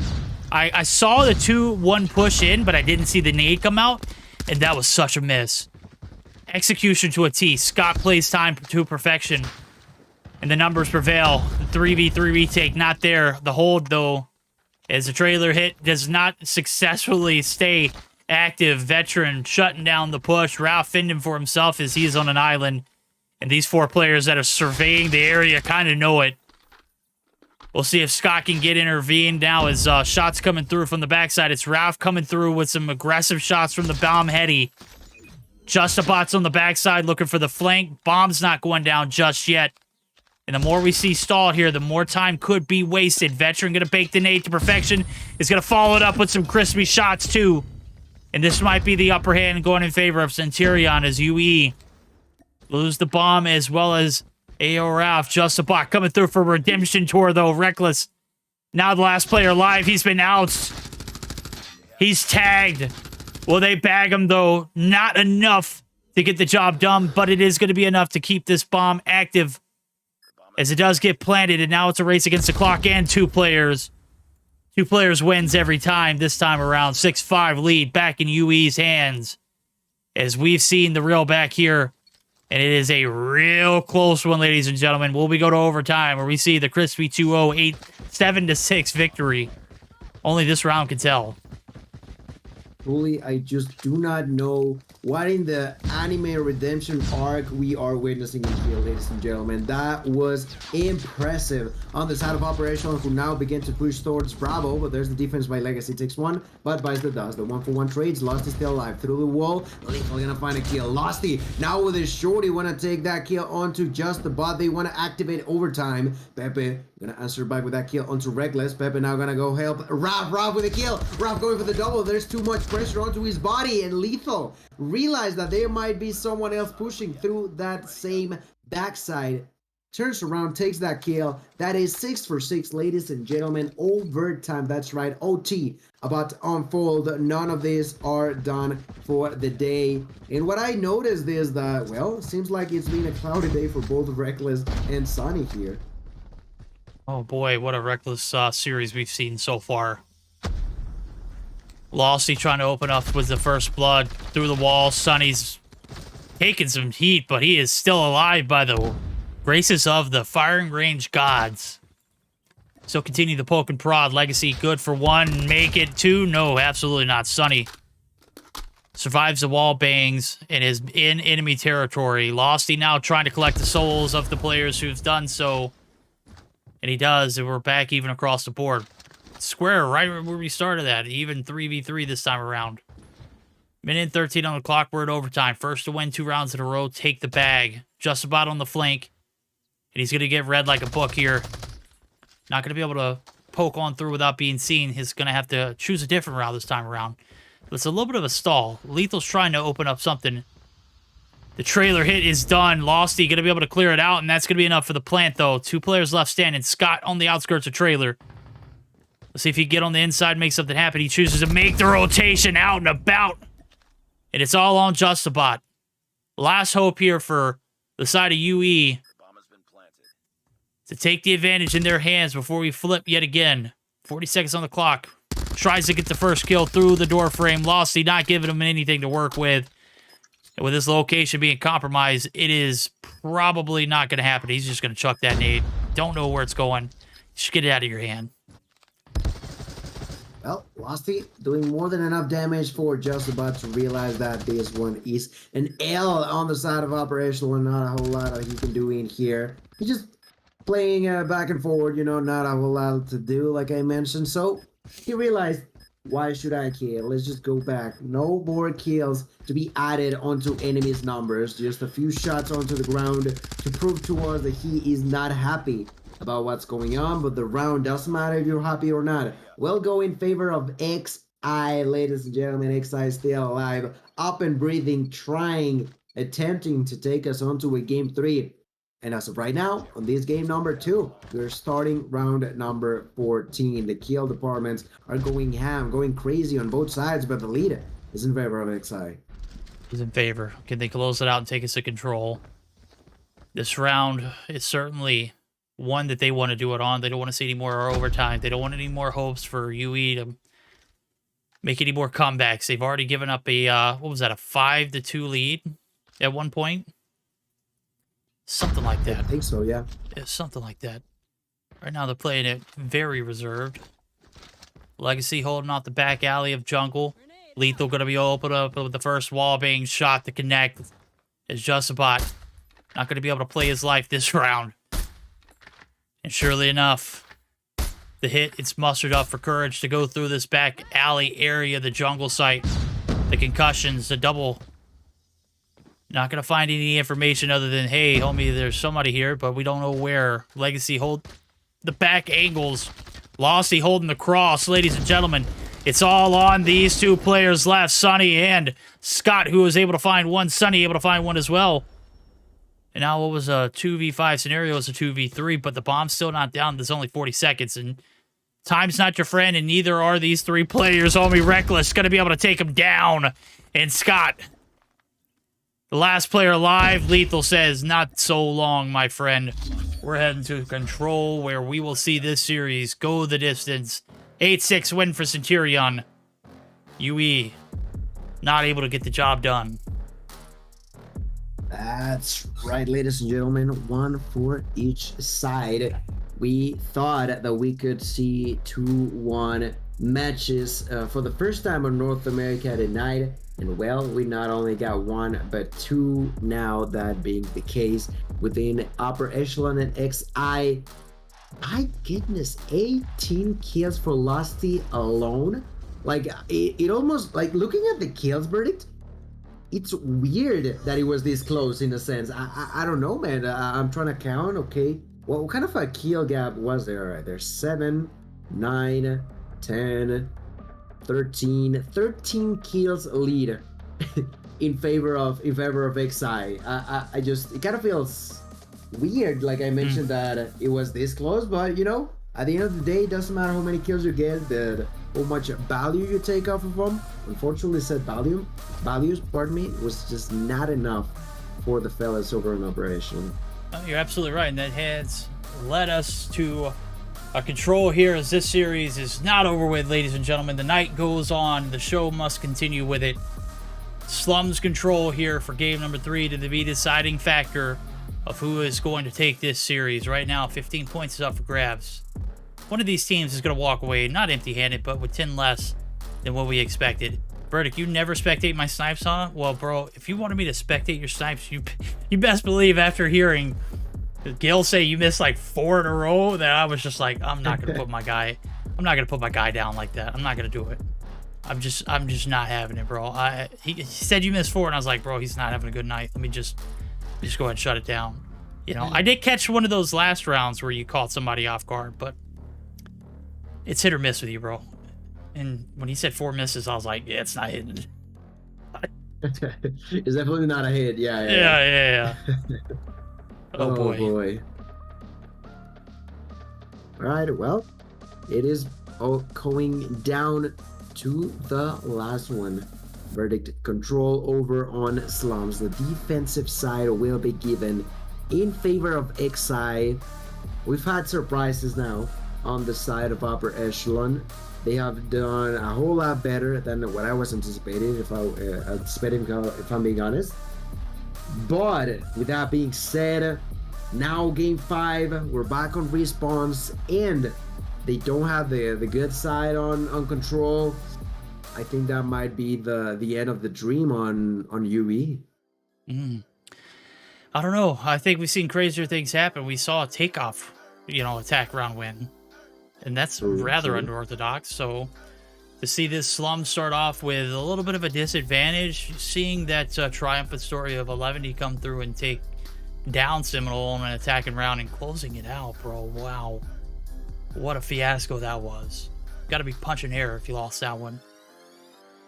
Right now, it's the focus here for UE as Centurion has battled back, bringing it to a tied series, ladies and gentlemen. We're heading to control, where things are about to get out of control really quick. We'll see who's going to be left standing after this one, as this one is our guaranteed last game of the night.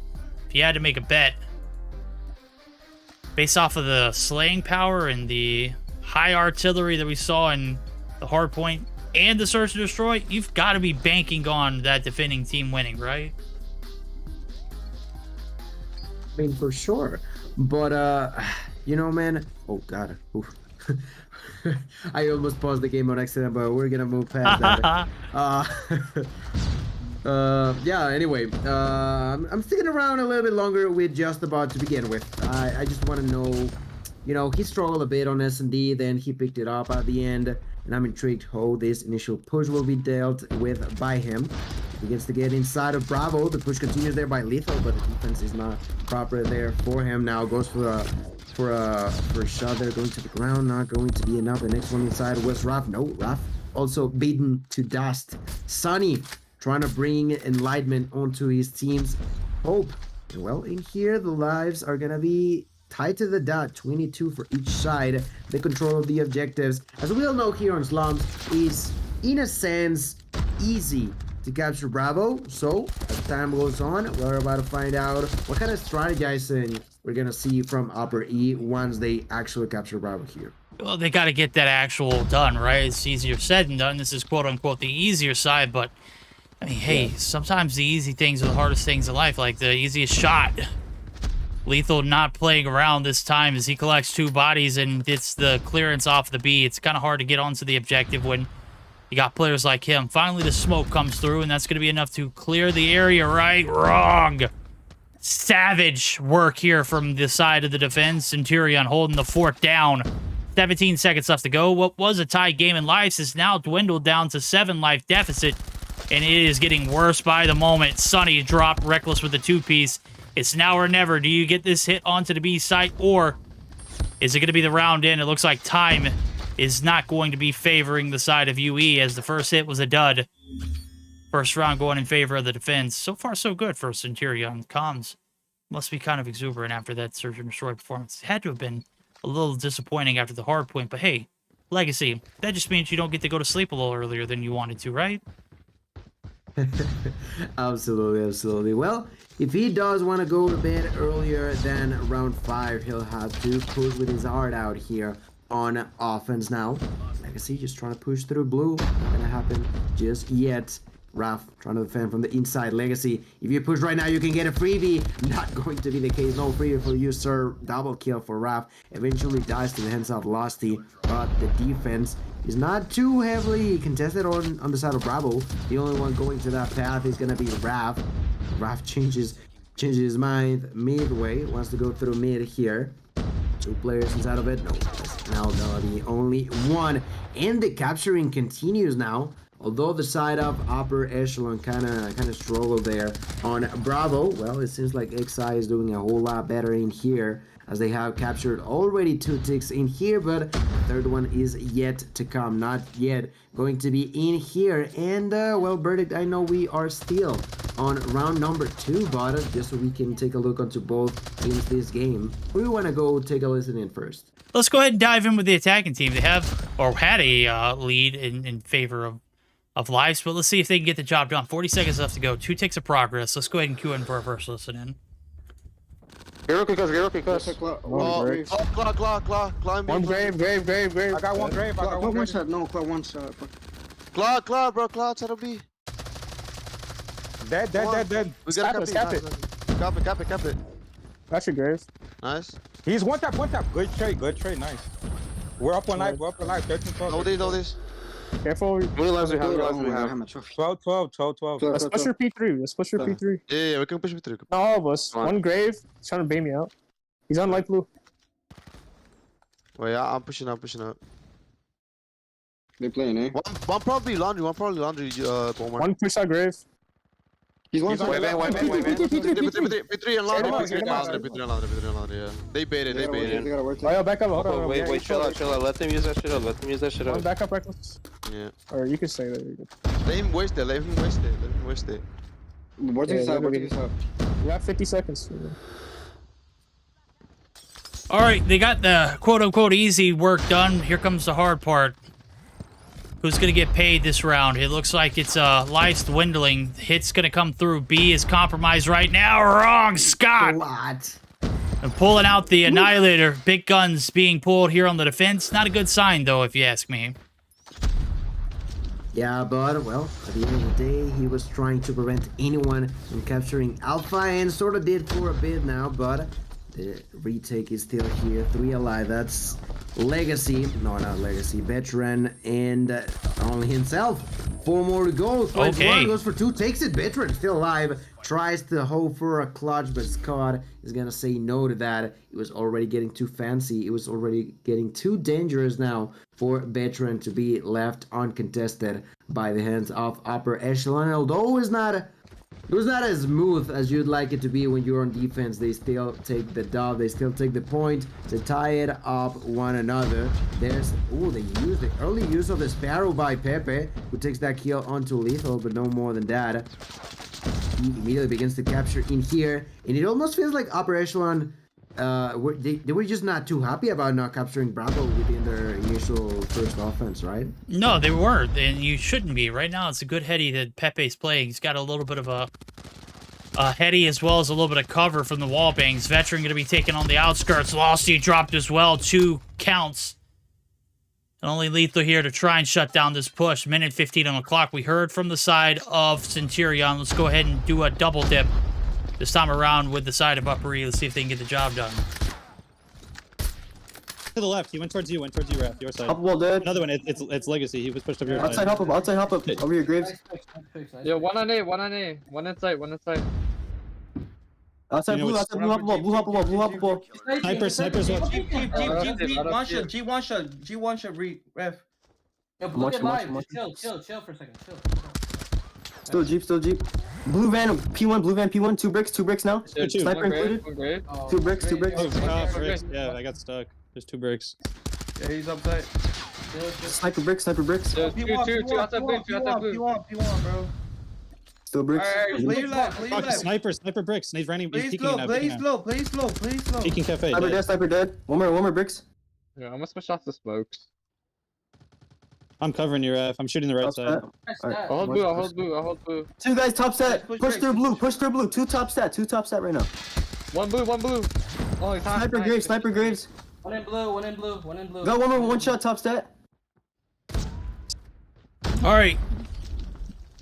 B is done. The objective here for A, no ticks of progress. Time is dwindling. Live count getting a bit sloppy. You got to make this hit happen. You got to make it quick. You got to win one offensive round at the very least to close this one out. Is this the round right now? Is 45 seconds left to go on the clock. Legacy with a nasty 2-piece, but here comes the claw. Raph looking to go hammer. Nobody in sight. Reckless in plain sight, though. Able to shut down the push at the shot of 1. And what was looking like it could be something special is now going to be reset as the players are waiting to get back into position. Obviously got 66 lives left. Let's see how much they can do, but the problem, as you mentioned, the time is going to be another enemy on the side of Upper Echelon. As they begin to try to go forward, they throw the smoke wrap to the ground. 5 left, no more spawns. Lethal with another kill, and that is 2 more by Legacy and Reckless, leading to Raph being on his own. Absolutely nothing to be done in here. Absolutely nothing to be said as well. A great and off round, and that is the 2-1 lead in favor. Well, in favor of Exile, ladies and gentlemen. They could not take the dub on Hardpoint. They were really struggling on Search and Destroy, but took the dub there to evening numbers out, and they have now the match point opportunity here on game number 3. We here move on to the 4th round now. On to the 4th we go. 2-1 lead. If you're the defense, you got to be rock solid. You can't utilize too many of your operators. Just a bot now. I'm going to have to opt I mean, this is a questionable call in my opinion. Like, I get it, you're maybe trying to get a reset before this one's said and done, but maybe you're trying to build streaks up too. Right now it's 0 combo, and you'd only found 1 with a grav. Does find 2 with the second with the gunny, but it's not enough to, you know, call home about, right? Legacy in the middle of the street. Gonna get called out for a veteran there for the trades. The numbers prevailing here for the side of the defense, but you gotta be locked and loaded for that round 5 because it's almost guaranteed at this point. 40 seconds left to go. Veteran doubling down on blue here on the B site. Looking to shut this one out. Well, could very well do so. Here comes the operators from Sunny, as he is bringing something hot and fiery to the table, and it is a purifier. He's in your spawn. Need to find a way to deal with this man, as now the spawns are going to be forced and influenced over towards the B side or A side of the map. A questionable mount, but nonetheless getting a few kills in before he does so. Time is still ticking, and that is a promise. That's a plus, at least, if you're the defense. Yeah, there's the lead you can take. There is now another opportunity to capture Bravo. Let's see what Echelon has to say about that. There's Veteran bouncing. Oof. Kill for Josabot and Pepe, and they clean off when they needed that. And that's only 5 lives left, only 5 seconds left. And that will be the round that takes us to the end of the road for this one-up. That's, of course, round number 5, ladies and gentlemen. 2-4-2. Tied up, battled so strongly. But here, the defense falls into the hands of Exile. We've talked about it all day long. And although doable, we've seen it in the past happen as recently as tonight. And I'm not too sure if that's gonna be a mistake that Exile are gonna pull through in this game up. Losty finds that kill, opening the floodgates in the side of Exile. 3 kills are gonna be traded. Scott opening there with a double. We don't know how much Scott just loves to play with his UL736 whenever he feels like it, you know? He is, I think I'd say, the only, if not one of the only ones that I've ever seen play, utilize this weapon and actually make it work. Scott in here so far, 17 kills deep, begins to push forward his allies, capturing Bravo. It seems like XI are no longer willing to just lose any more lives in here. And why should they? They're also winning on the kill departments, and verdict, well, that first objective is gonna be captured. Yes, first object's gonna be captured. B gonna extend the clock 2 minutes and 2 seconds. We see this life count start to dwindle, or time just dwindle, as well as the life count dwindle, as this A-side hit has not been a favorite by either team. I think the most success we saw was the second round, the first attack here for Centurion. This time around, they've got the graces of being on the defense, and boy, are they feasting. Losty picking up his 22nd. They're looking to close this one down. 18-18 now, as life count disappearing. They can't even get across mid-map successfully. And Scott sticking to his guns with the UL. Haven't seen that much since past updates. Matter of fact, I've seen him do this multiple metas. I think I've seen him use the M13 well past its prime. Starting to see him utilize this UL7's UL. Right now, it's Justabot going to be able to pop the Grav Vortex. It's not going to find anything but collecting dust on the shelf. 12-17. Now is a better time than ever. Scott going to be able to find one with the Annie. Needs to be perfect here to get these wipes and get across this mid-map. This backside push, not necessarily the best play considering you don't have a lot of time. But if it gets you into enemy territory, let's see what they can make out of it. 45 seconds left to go. Time is not your friend, and neither are lives. 8 only remaining here. Raph wins a big gunny right there inside the laundry room. That's going to be able to extend the pressure, but it is mid-map control still in favor of the side of Centurion, and they are just going to continue the feast, homie. 12-3. It's coming down to Scott, Justabot, and Pepe. We'll make it just Pepe and Pepe, or Scott, as we see 2 lives, 18 seconds. This one is over, ladies and gentlemen. Scott's going to get shut down. We are done with tonight's game after a round 5 defensive win for Centurion. The 2-1 reverse coming through with the fire. Centurion taking the series. And that's a wrap, ladies and gentlemen. It took them a while, but we have finally reached the point of climax. that is, of course, the victory in favor of Excite, ladies and gentlemen. I want to take a quick look onto the overall standings here on game number 3. Well, it seems like the MVP will be given to Lusty, but taking a bigger look onto it, seems like pretty much everyone but Reckless was on the green, positive numbers for all of them. And although, well, like I mentioned, Reckless was negative, it was not by too far, so understandably so, the victory falls under their belt. That will be the second victory now for XI on the Mobile Mayhem. And well, they will be accumulating some extra points, and I also think they will be going slightly up on the overall standings, you know. No, you're absolutely right. It wasn't a flawless victory, but we're taking a look at the post-action report as well as the standings afterwards. Fierce on top of the board with 40, as well as Luminosity at a dead even tie. Team 11 and Centurion coming through with a second place at 35. And then things start to go a little south from there. Seminole with 25, as they could not get the job done against that Zygnus or against that 11 roster. More importantly, they couldn't get it done in a round 5 defending site.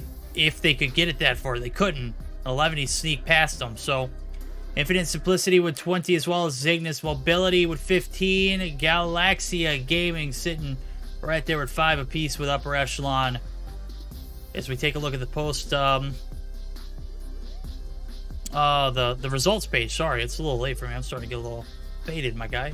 Zygnus coming through with a 2-0 sweep against Infinite Simplicity. 11, of course, we all remember that one. That was a battle to the epic end.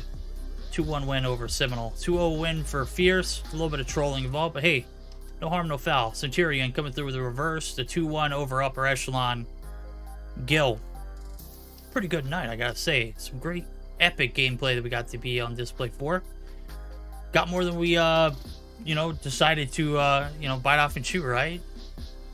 Yeah, that's the thing. I definitely had high hopes for tonight, but it was even more than that. I hope you all enjoyed it as well, because it was just a masterpiece. In case you may have missed it, well, I think it will be later on here on Trovo himself. It's not, I'm not certain about other socials, but as of right now, that is gonna be the end for us here on Thursday, right? It is the end for the week for Mobile Mayhem. It's been a long one. Journey has ended this here for week 2, day 3 in the books. We're going to call it a night. We're going to send you over to your favorite streamer. Not sure who that is just yet, but we'll figure it out. We'll catch you next time, homies. Laters.